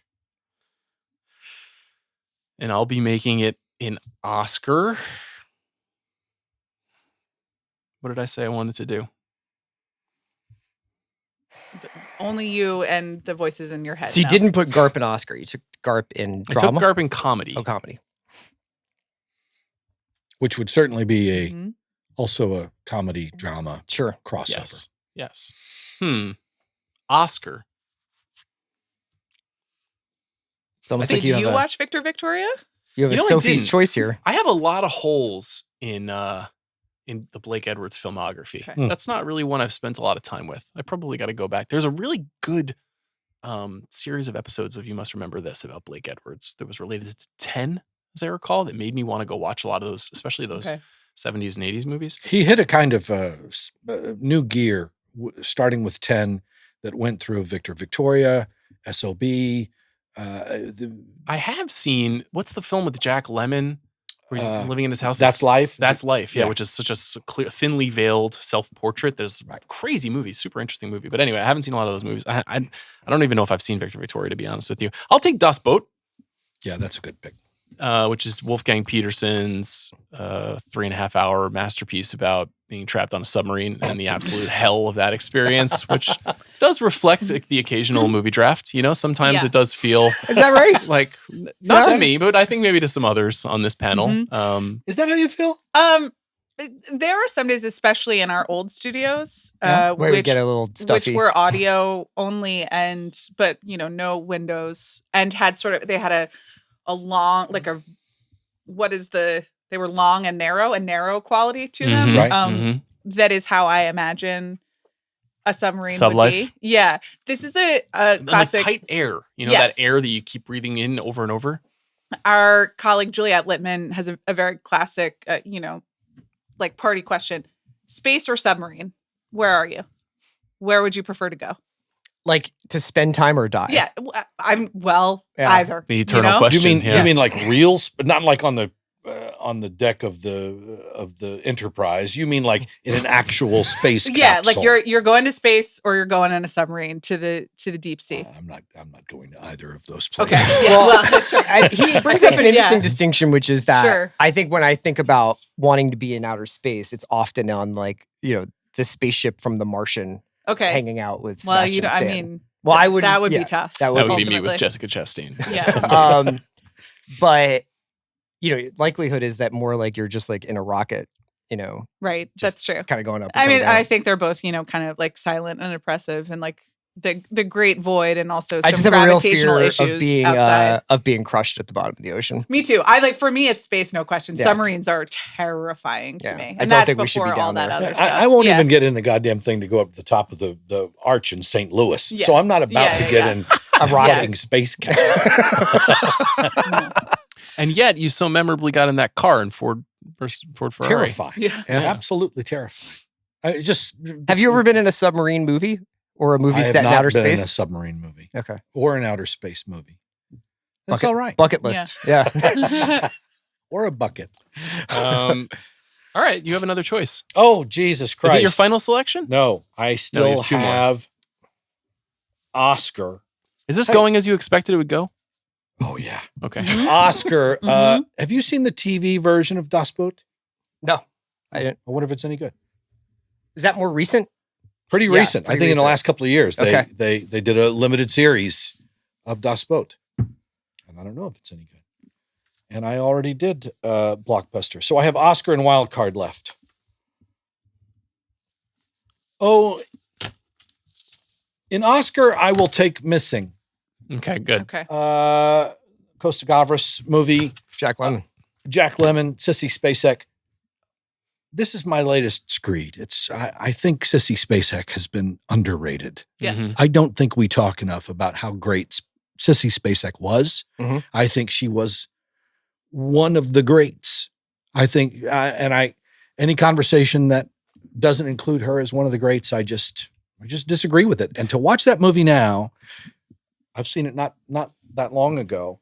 It's really interesting to note the difference in performance styles between what Sissy Spacek is doing and what Jack Lemmon is doing. He is very clearly from a different, not obviously his character is from a different generation, but he's from a different generation of actor. Naturalistic versus What studio he's doing acting. is fussy and performative, Yeah, and yeah. what she's doing is locked in. She's great in that movie. She's great. Do you have a favorite Sissy Spacek performance? Well, Coal Miner's Daughter is kind of undeniable. Yeah. It's one of the rare times where we gave the Oscar to the person for the right performance, and that definitely was the one. But I often think about her in these movies in which the movie for whatever reason gets forgotten or not remembered as fondly. Though I think Missing is in the Criterion Collection. It is one of those. the truth is that movie really holds up, and unfortunately, maybe even more relevant now than It it was is. when Yes, it it was made. resonates. It's kind of the end of an era for her as a major leading actress, and it's not totally clear to me why that happened. You know, she made Raggedy Man the year before that, Right. with Jack Fisk. And then she's in The River and Marie and Violets Are Blue. And, you know, she makes a big sort of comeback, for lack of a better phrase, in the 90s in a lot of supporting parts. And she starts taking a lot of middle-aged female parts. And obviously the business is very Well, that's what unkind happened to to actresses. her. Right? I mean, you know, she didn't go cutting on herself, and she, you know, it was at a time. I mean, it's not as true now as it used to be. That, you know, roles for actresses just fell off a table after they hit 40. So she probably just aged out of the good parts. It's just so crazy. You know, talking about minting of stars in this year with Mel Gibson and Eddie Murphy, it's also true that with Meryl in Sophie's Choice, again, just kind of undeniable in that movie and all of the work she did in that film. So if Meryl doesn't make Sophie's Choice that year, Jessica Lange almost certainly wins for Frances. Yes. Which means that Jessica Lange doesn't win supporting actress for Tootsie. Probably Terry Garr wins supporting actress for Tootsie, I think. But more to Terry the point, Garr thinks so too. She did think so, I believe. Did she? Yeah, I believe so, yeah. More to the point, you know, Meryl, I mean, obviously she was already a movie star. I think had she won for Kramer versus Kramer? Yes, yeah. Right? So she was a movie star, but Sophie's Choice was just like, oh no, she's the movie star. Right. She is our greatest actress. That became cemented really with Sophie's Choice this year. And Jessica Lange, right? This was also kind of her year with Frances and Tootsie. It's like, well, she's not just a model who became an actress. She's actually one of our great actresses. Yeah. Did you end up getting that edition of Frances that I hipped you to? I already had Frances on the imprint. You gotta get up pretty early in the morning to get past this guy. Yeah. Just made him aware of a new edition. Sometimes you'll double up, and not in this case, I guess.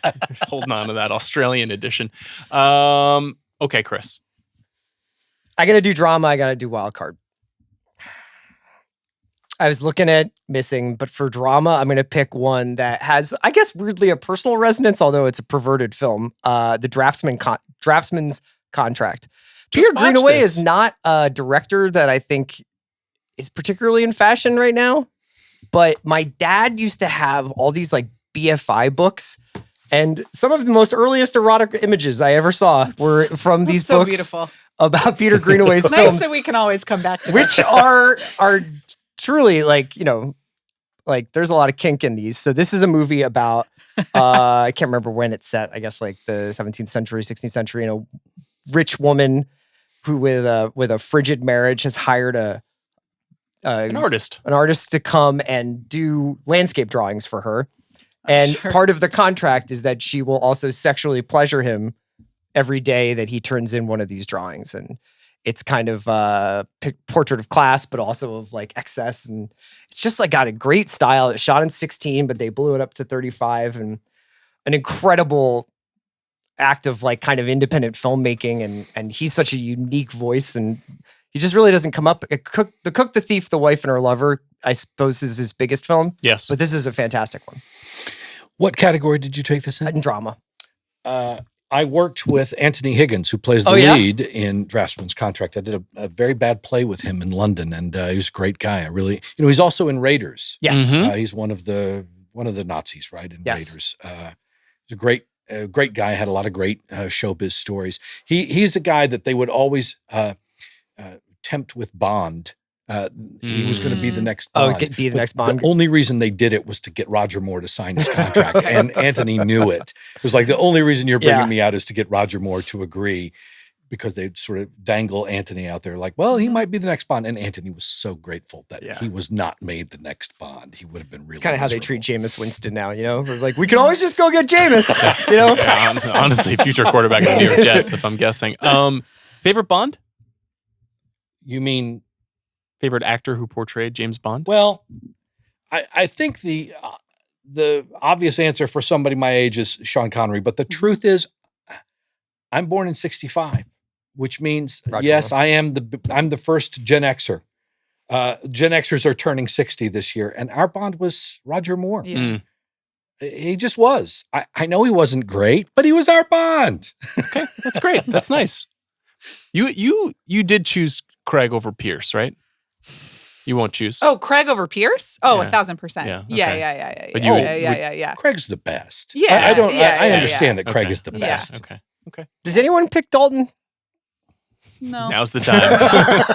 I did show my wife had no experience of James Bond. I was like, well, we got to start with Sean Connery. Yeah. Yeah. So I showed her one Sean Connery and she was lukewarm. And then I showed her the second Sean Connery and she was like, I hate this. Yeah. Okay. I think this is stupid. These jokes, they're like, there's these stupid like cornball double entendres. And I just like the action isn't that great. And this bad guy's ridiculous. And she's just like, she's totally She's out on out. Bond. And if you're out on Sean Connery, it's like, you're not going to go for Pierce Brosnan. Probably not. Well, what about Daniel Craig? What about Casino Royale? I wanted to wait long enough for her to forget it before Okay. showing her I mean, Casino Skyfall. Royale. there are some essential early scenes in Casino Royale that I think might win some people over. It's also played more straight. Yeah. It Right. doesn't have that. And she loves Mads. Oh, yeah. So Mads Oh, might be yeah. the door Yeah, in. and he's phenomenal Yeah. in Casino Royale. Have you do you watch like many? We don't have to keep talking about Peter Greenaway, but I was just curious. Like, do you know how like there's I certain just watched this filmmakers- film for the first time 2 days ago. What'd you think of the it? film you just picked? I really liked it. I had seen The Cook, the Thief. I think they're totally singular, right? The way Yeah. that everything is framed in the movie, they're very cinematic, but they don't feel like they have a lot of forebears. So it's a little hard to kind of wrap your head around it visually. I love like the perversion. Yeah. and how he's very clearly like, this turns me on. like English fine art perverts, like the Ken Russell kind of like Yeah, thing. yeah. I like that. I do too. Zed and Two Knots. Yeah. Yeah, I've not seen that. That was a lot of fun. Oh man, I really, Belly of an Architect. Yeah. Interesting movie. Dennehy was like, "What are you doing here?" Yeah. Okay, Amanda, you've got. Are these your final two These are my selections? last two picks. I have Blockbuster and Wildcard. So Blockbuster is interesting. I'll just read. There were 16 on the table, and many are gone now. Here's what I'm picking from. Number 1 was E.T. gone. 2, Tootsie gone. 3, An Officer and a Gentleman gone to me. 4, Rocky 3. Mm-hmm. 5, Porky's. 6, Star Trek Wrath of Khan gone. 7, 48 Hours gone. 8, Poltergeist gone. 9, Best Little Whorehouse in Texas, which I'm not going to take, respectfully, to Dolly Parton, who I love very much. 10, Annie. 11, The Verdict gone. And then Gandhi, First Blood, also gone.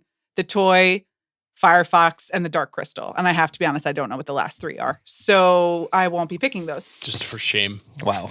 The disrespect to Clint and Jim Henson is astonishing. Astonishing. You don't know Dark to Crystal? The Skeksis? I know. Do I know Dark Crystal? You've got to show your kids Not Dark yet. Crystal. Not Yeah. yet. What? My boy was way into Dark Crystal by the well, time he this was looks 4. very upsetting. Yes. Dark Crystal is so What is good. going It's so on amazing. here? These There's also puppets. so much devoted to it at the Academy Museum. So many of the puppets are there. And it's I guess we handmade skipped and that. it's Okay. oh, it's really Oh, good. when I saw It's it. on I a mean, very short what list is for my this guy, wild card selection. So Okay, so it'll be there for you, but I guess his The teeth Skeksis and what were the other guys? really upsetting. I don't remember the names. So I know what I'm going to do here. Despite Rocky 3 giving us Eye of the Tiger, which is really important. I mean, it is. It's very important. My high school cross country team we did our own training montage. Don't worry about it. It was our senior song. Oh, we had to there, vote see? on a Okay, senior really? song, and it was Eye of the Listen. Tiger. I voted for Beat 4 It. straight state championships. Okay, so I'm not doubting it. whatever you want to say. Like, we did it. I was a child once, so I'm going to take Annie. Yeah, I Listen, had this assumed you is- would take Yeah, that. this is a classic. And probably one of the first movie musicals that I saw, or like in that grouping, but like one of the good ones in my opinion. And now with Knox, we're going through all of them, and I can't watch The Music Man again, respectfully. But Annie's great. Now you can teach him about the Great Depression. Yeah, sure. And a great cast, and like probably like my first introduction to Carol Burnett, Albert Finn, like all of those, Tim Curry, everyone. And it is a hard knock life, as it turns out. Yeah, It is. Yeah. So Is it? Yeah, no, it is. It is. It is. Okay. All right. I'll take your word for it. And then Wildcard is probably my favorite movie of the year, which is and just very Amanda pick, Evil Under the Sun. Which is another of the Agatha Christie adaptations starring Peter Ustinov as Hercule Poirot. It's not as good as Death on the Nile, which was like in 1978 and is just a legendary movie. The original, please don't watch the new ones; they're awful. But Evil Under the Sun is a very good Agatha Christie mystery as well because I read all of them. I recommend it, and stacked cast, very fun. Who directed that? This is Terrence Young? Guy Hamilton. Guy Hamilton. Another Bond. A different director, Bond guy. Yeah, exactly. But, it's Maggie Smith, Jane Birkin, James Mason again, Diana Rigg. Like, these people. It's just, it's really fun. This one's set somewhere on the Mediterranean. You said Ustinov? Yeah. Yeah. He was never phoning it in, No. Peter. He was No, I always- mean, it was very, it's very big. And like this could have gone in comedy probably. But even though it is a murder mystery, but really fun. I took Alice to see The Great Muppet Caper at The Idiots yesterday afternoon, and How'd that go? very well. I mean, it's a real platform for Miss Piggy, who is Sure. she's a big hero in the home right now. So it went over very well. And for Charles Grodin fans, that's a core text. Yeah. But Peter Ustinov gets like 90 seconds. And he makes a meal out of his 90 seconds. He goes for it. He never didn't go for it. Is Austin Pendleton in that movie? No, he's in the first one. He's in the first one. He is Charles Durning's henchman. Right. I heard a young actor once ask him what it was like acting with the Muppets, and he got mad and said, "It's like acting with cloth."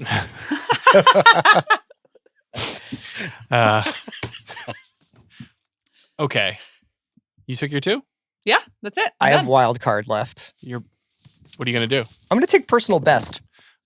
Whoa! I didn't see that coming. Yeah. Nice Okay. pick. There we go. So I was watching the Yakuza recently. Yeah. This Sure. Sidney Pollack movie with Robert Mitchum in Japan crime film.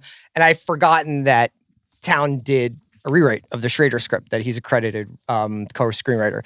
So I kind of went on a little bit of a Robert Town jag, like both trying to find stuff that was like suggested that he had rewritten, but also stuff that he had written. And I realized I had not seen Personal Best maybe ever. Mm-hmm.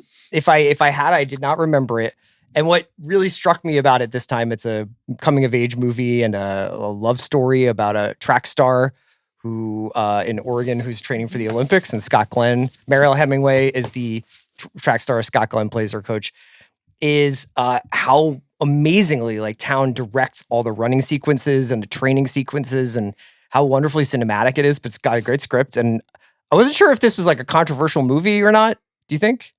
Because of the sexual politics? I don't think it was popular enough to be controversial. I mean, it was very well received. I went back and read the Pauline Kael review of it and like the Stanley Kaufman review of it. But I thought it was a fantastic movie. People just weren't up for it for whatever reason. They weren't. This guy loves track. It's an unlikely. Robert Downey. He does. It's a very unlikely choice, though, given what his CV was before that too. And I think they didn't totally know how to sell it. It's an odd movie. Yeah. But very. I really interesting. dug it. Yeah, it's cool. What's the film right after that he makes? Doesn't he make another Star? No. I mean, he makes Ask the Dust, and he had another later period film that he directed. I can't remember, but I thought he had one more film in the 80s. Oh, Tequila Sunrise. Yeah, it's Tequila Sunrise. Yeah, right. Yeah, which is an attempt to make something more commercially viable. There's just for fun. This was his uncredited writer run. Was Godfather, Parallax View, Marathon Man, Heaven Can Wait, Reds, and then Crimson Tide and Armageddon later in life. He had Warren on speed dial, as we all know, having read that Peter Biskin book. Okay, Tracy, you have a wild card selection. I know, and I'm actually more torn about this. This is than the hardest pick. any other category because you're like They're scribbling out now on the paper. and so, are you trying to fill out a card, or are you trying to just go with your heart and say, this is the thing that I've seen most, this is the thing I will go back to most often? I'm really torn between about 3 movies here, but I am going to go with my heart. Eating Raoul is my wild card pick. I saw this at the USA Film Festival. Paul Bartel and Mary Warnoff were there. I had a terrible crush on Mary Warnoff. And then about 20 years later, Killer Joe, my first play, opened in New York, and I was living in Los Angeles at the time. And Paul Bartel called me and asked me to go out to lunch with him. And we went to Dupar's, and he just wanted to meet me because he'd seen the play and he liked it so much. That's so good. It was just a lovely, generous, friendly guy who was just like, I just want to hear your story and how you came to write this thing, and I'm just a fan, and I just think it's great. And it was just such a lovely, and then he died a couple of years later. It was so sad. Eating Raoul is not only funny as hell, but there's something about the indie spirit of it and the fact that a guy would spend years of his life trying to make this goofy, strange, very LA comedy, and yet again, scripted. The climax of this movie, the hot tub. If you've seen the movie, you know what I'm talking about. The hot tub is just a great, hilarious, galvanizing moment in the movie theater. Eating Raoul, still a lot of fun. Watched it not that long ago. Still a lot of fun. Great pick. I can't say I'm surprised that Paul Bartel liked Killer Joe. I feel like that's kind of in his zone. All right, so I have the last pick. This is my wild card. A lot to choose from here. A lot of strange things. I think I'll go with Fitzcarraldo. Great. This is on my list. Werner Herzog's epic story about a man trying to drag a ship up a mountain. Certainly one of the craziest acts of movie making. And the same year, Les Blank's Burden of Dreams was released, which is a documentary about the making of the movie. Almost outshadows the movie. I think it has kind of subsumed what Fitzcarraldo is. But for whatever reason, I think of actually the way that you and Carrie watch movies. My wife and I in the 2000s got into a weird Herzog thing where we just watched every movie he had made up until that point. I think it was around the release of Rescue Dawn. Was that the Christian Bale movie that he made? Yeah. And this was by far our favorite of all of them, more than A Gear of the Wrath of God, more than, Nosferatu. And is just an insane concept for a movie that is actually based on a true story and is beautiful and sad and really you feel the pain of the people that are in the story and the pain of the people who are making this story come to life. So that's my wild card.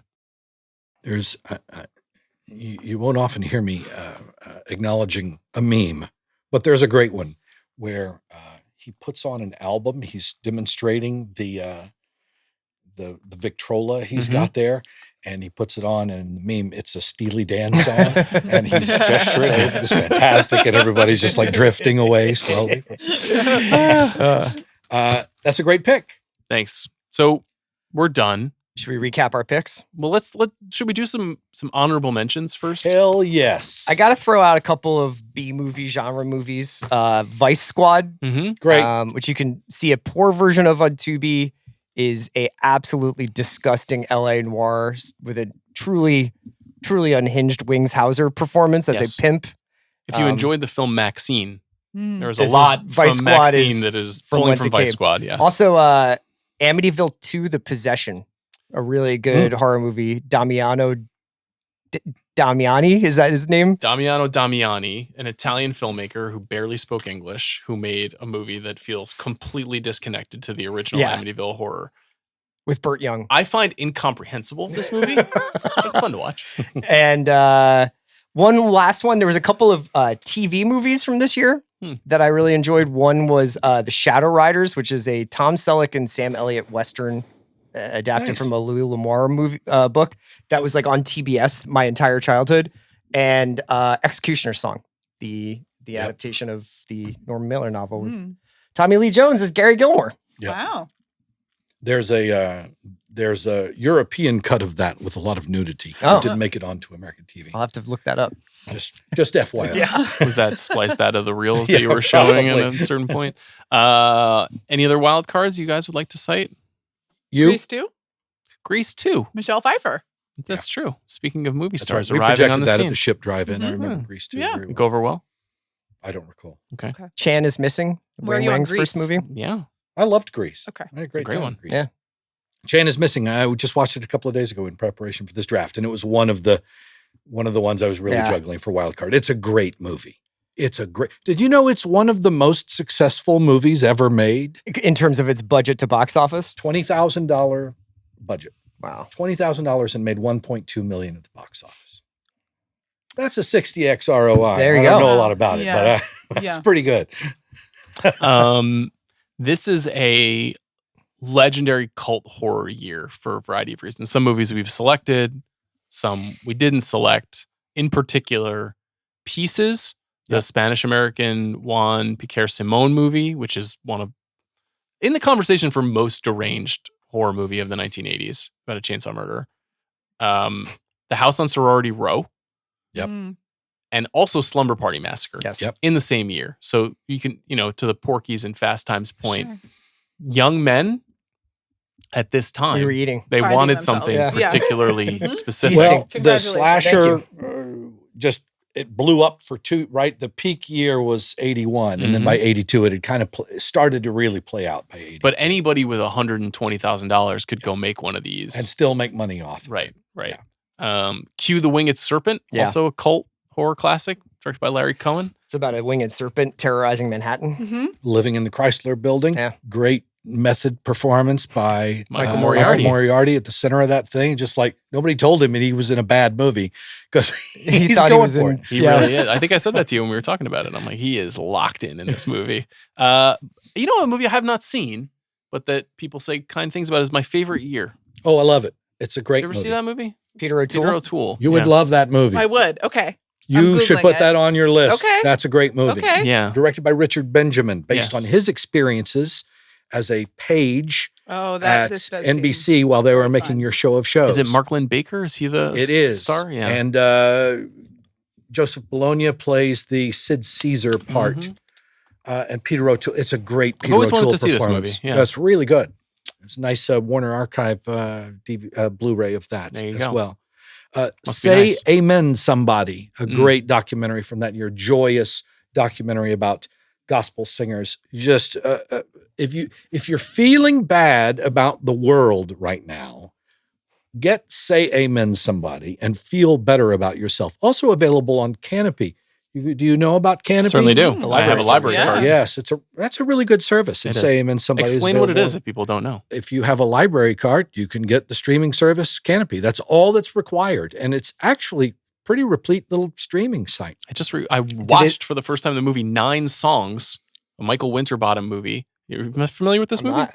Oh, you're not? I don't think so. I'm It surprised you're not. features 9 individual live performances and interspersed with a love story, a sort of physical love story between a man and a woman who have real intercourse in the film. Yes. Oh, wow. That is portrayed in Okay. between the musical performances And that's available on the Canopy. Do I have a library. Yes. reputation Okay. as a pervert now on It's this a movie? 71-minute film Libraries. with porn in it.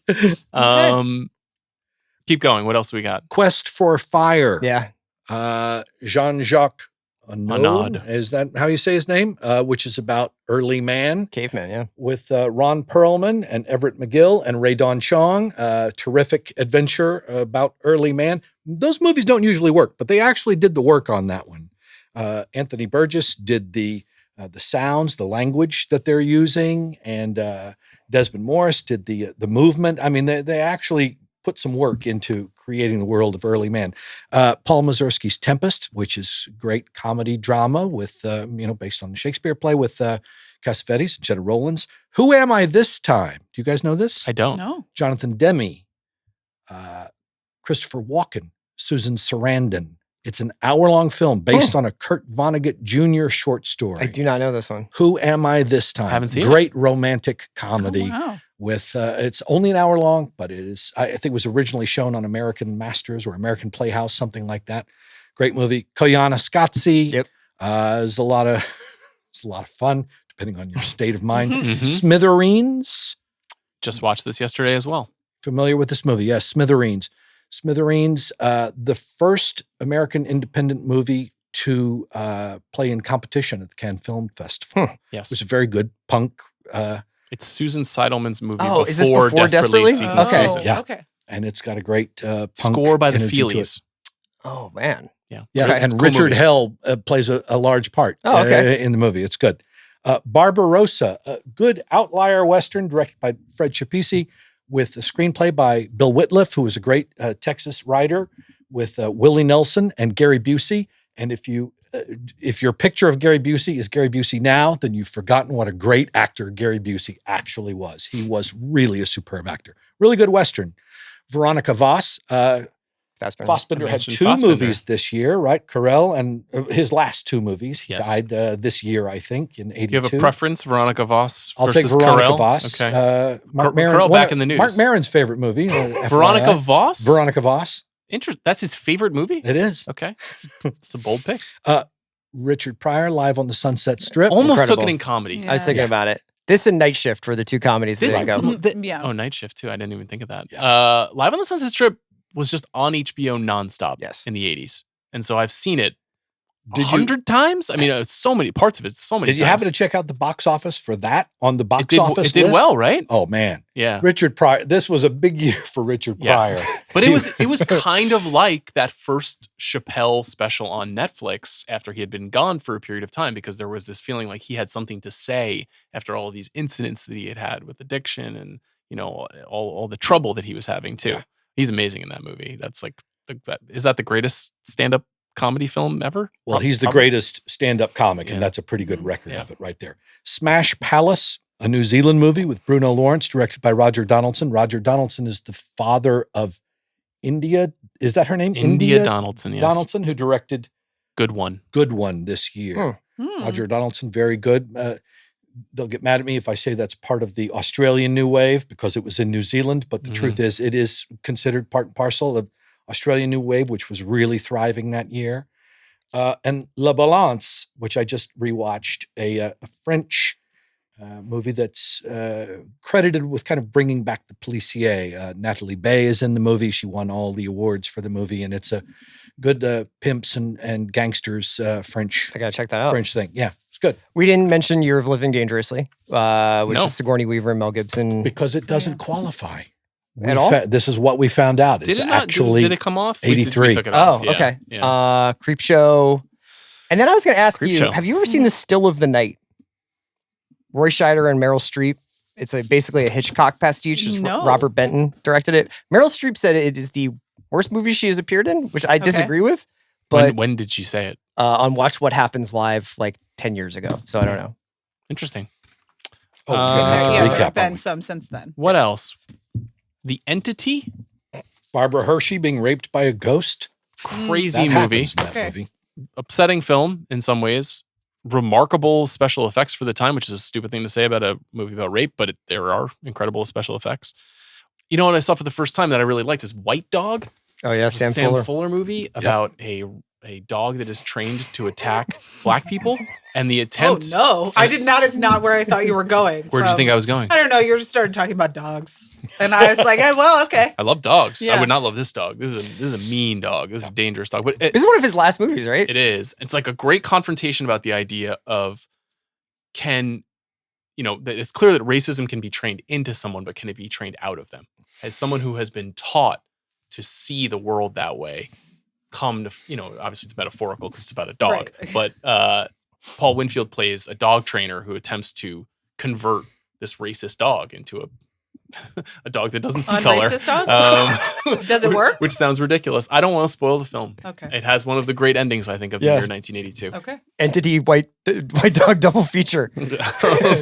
Basket Case, Frank Henenlotter's very small body horror comedy about a boy and his severed brother who lives in a basket and murders people. What were we doing back This then? is this is one of the most important movies to watch if you liked The Substance, is something that I will say. Okay. Shoot the Moon?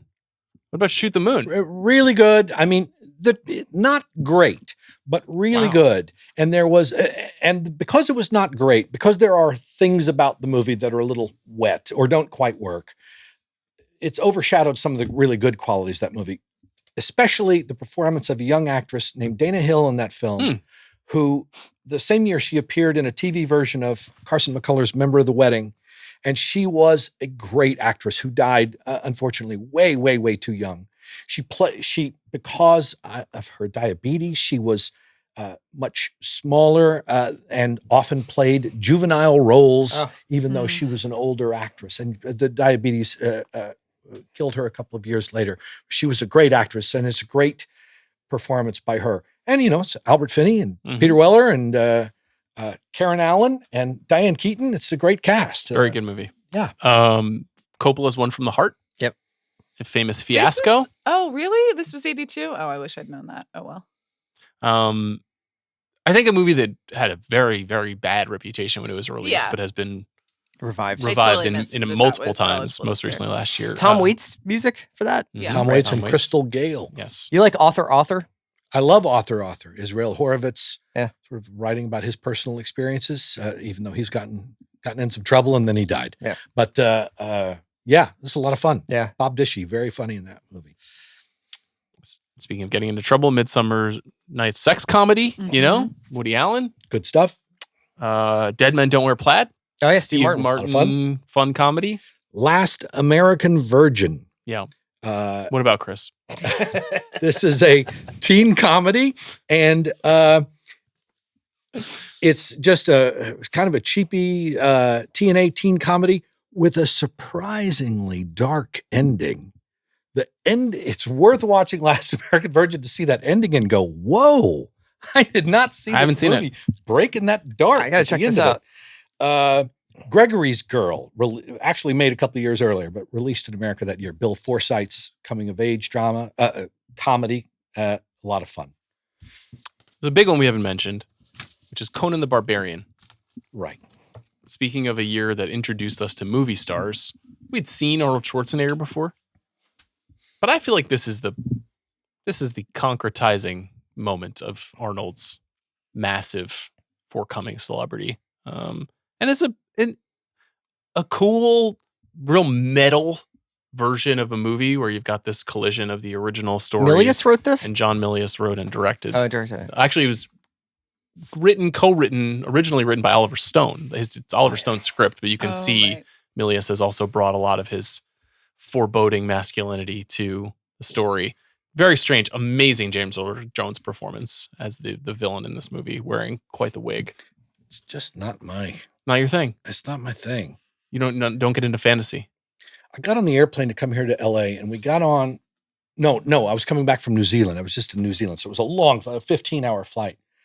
And the guy, I don't know, you guys watch what other people are watching all on the time. airplane? Of course, yeah. Constantly. So the guy across the aisle from me, before the plane even took off, he started on that first Lord of the Rings movie. Oh, that's actually because you can do that for a long flight, and you can watch the three of them and be done.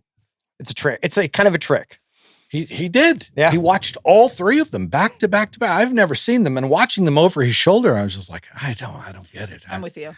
Yeah. Probably not the way Peter Jackson intended those films to be seen. Well, that was my other thought. Without any sound from Tracy Letts' perspective.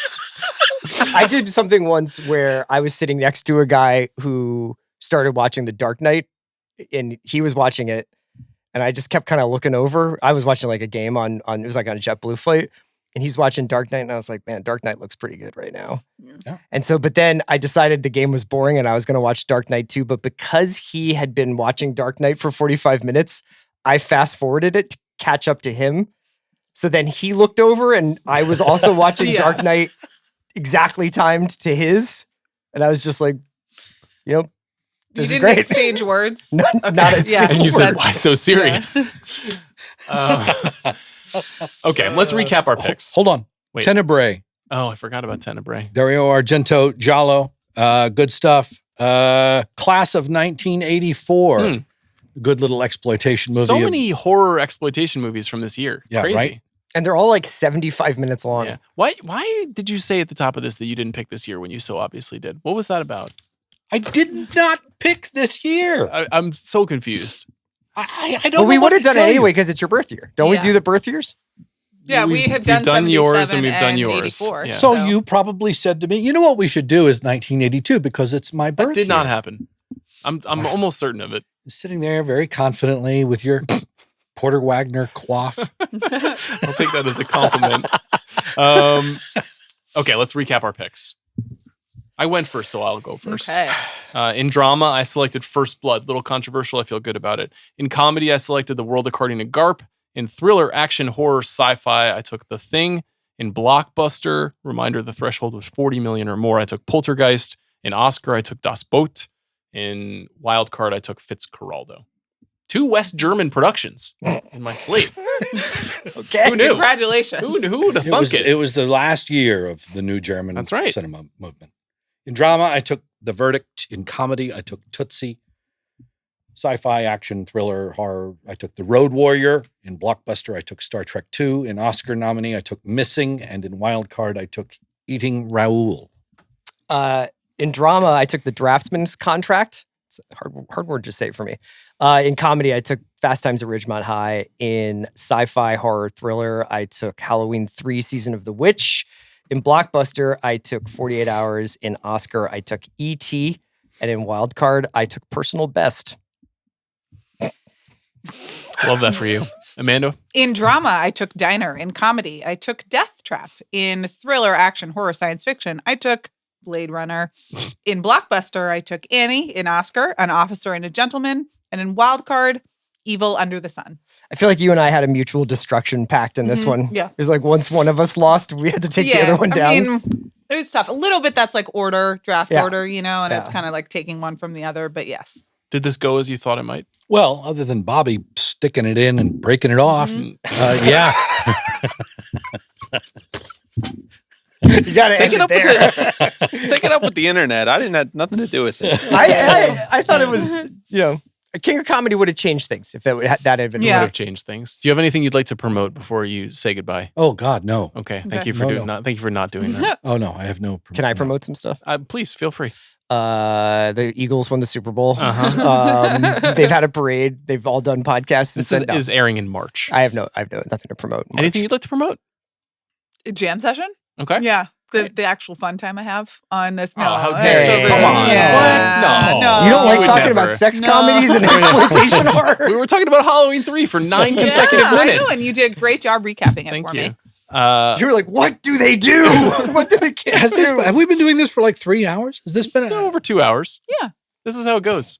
The drafts are long. Yeah. Yeah, aren't you having fun? I have a great time. I'm He just was afraid better nobody about will not want to. accusing me of having right-wing politics because you're here. But other than that, this is pretty much how it goes. What's that?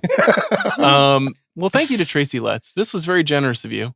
It's my pleasure. I do want to point out that I did send in a couple of questions to the mailbag. Oh, right. Oh, that's right. And, Yeah, and Bobby. Do you want them answered now, or should we address that Well, later? the question was about the third chair. It was like, I think Okay. we all, can you give some clarity to the third chair? Because I'm pretty sure that Tracy Letts should be the third chair of the Wow. Big Picture. This and was it the seems email pretty- that Tracy Letts sent to the Big Picture? Well, I signed it to, concerned listener or something. It's a real man of the people moment that you just emailed the same email address that everyone else did, because there was no way I was going to be able to kneel in a haystack. You could have texted us. I think it's all out there. It's all possible. We don't want to give too much away. You're welcome to it. I have a lot of projects going on. You want to know what I have to promote? My movie podcast. It's called The Odyssey. It's about when the Odyssey is coming Well, out. you're the first chair of the TV. You know what? podcast. Everybody keeps me on pins and needles, though. What do you mean? Well, it's just like Andy, Bill, you. Yeah, I think Nobody's you've got ever a bright just like future. your home. I think you're going to do great. Thanks. As soon as you get your own show, I think you're going to do really great. Chris, Odyssey do you want to talk. wait? Do you want to weigh in on the armor situation with the Odyssey? Because No, it's not coming out till March. We're making It's content like, out of that. Don't So worry. wait a minute. He's in armor, but he's also piloting a helicopter in downtown Los Angeles. It's Do I have a curious that right? question. We haven't gotten to the bottom of it yet. Okay. You will, though. Yeah. That's Yeah. what you're here for. Thanks From to a Tracy. UNESCO site. Thanks for having me. You guys are great. Thanks, A lot of fun. Amanda. for Thanks, being Chris. here, Thanks to Jack Sanders. Thanks to our producer, Bobby Wagner, for his work on today's episode. Next week on the show, which is in March, we're watching the Alto Nights and discussing what we are calling garbage Scorsese. Huh. We'll see you then.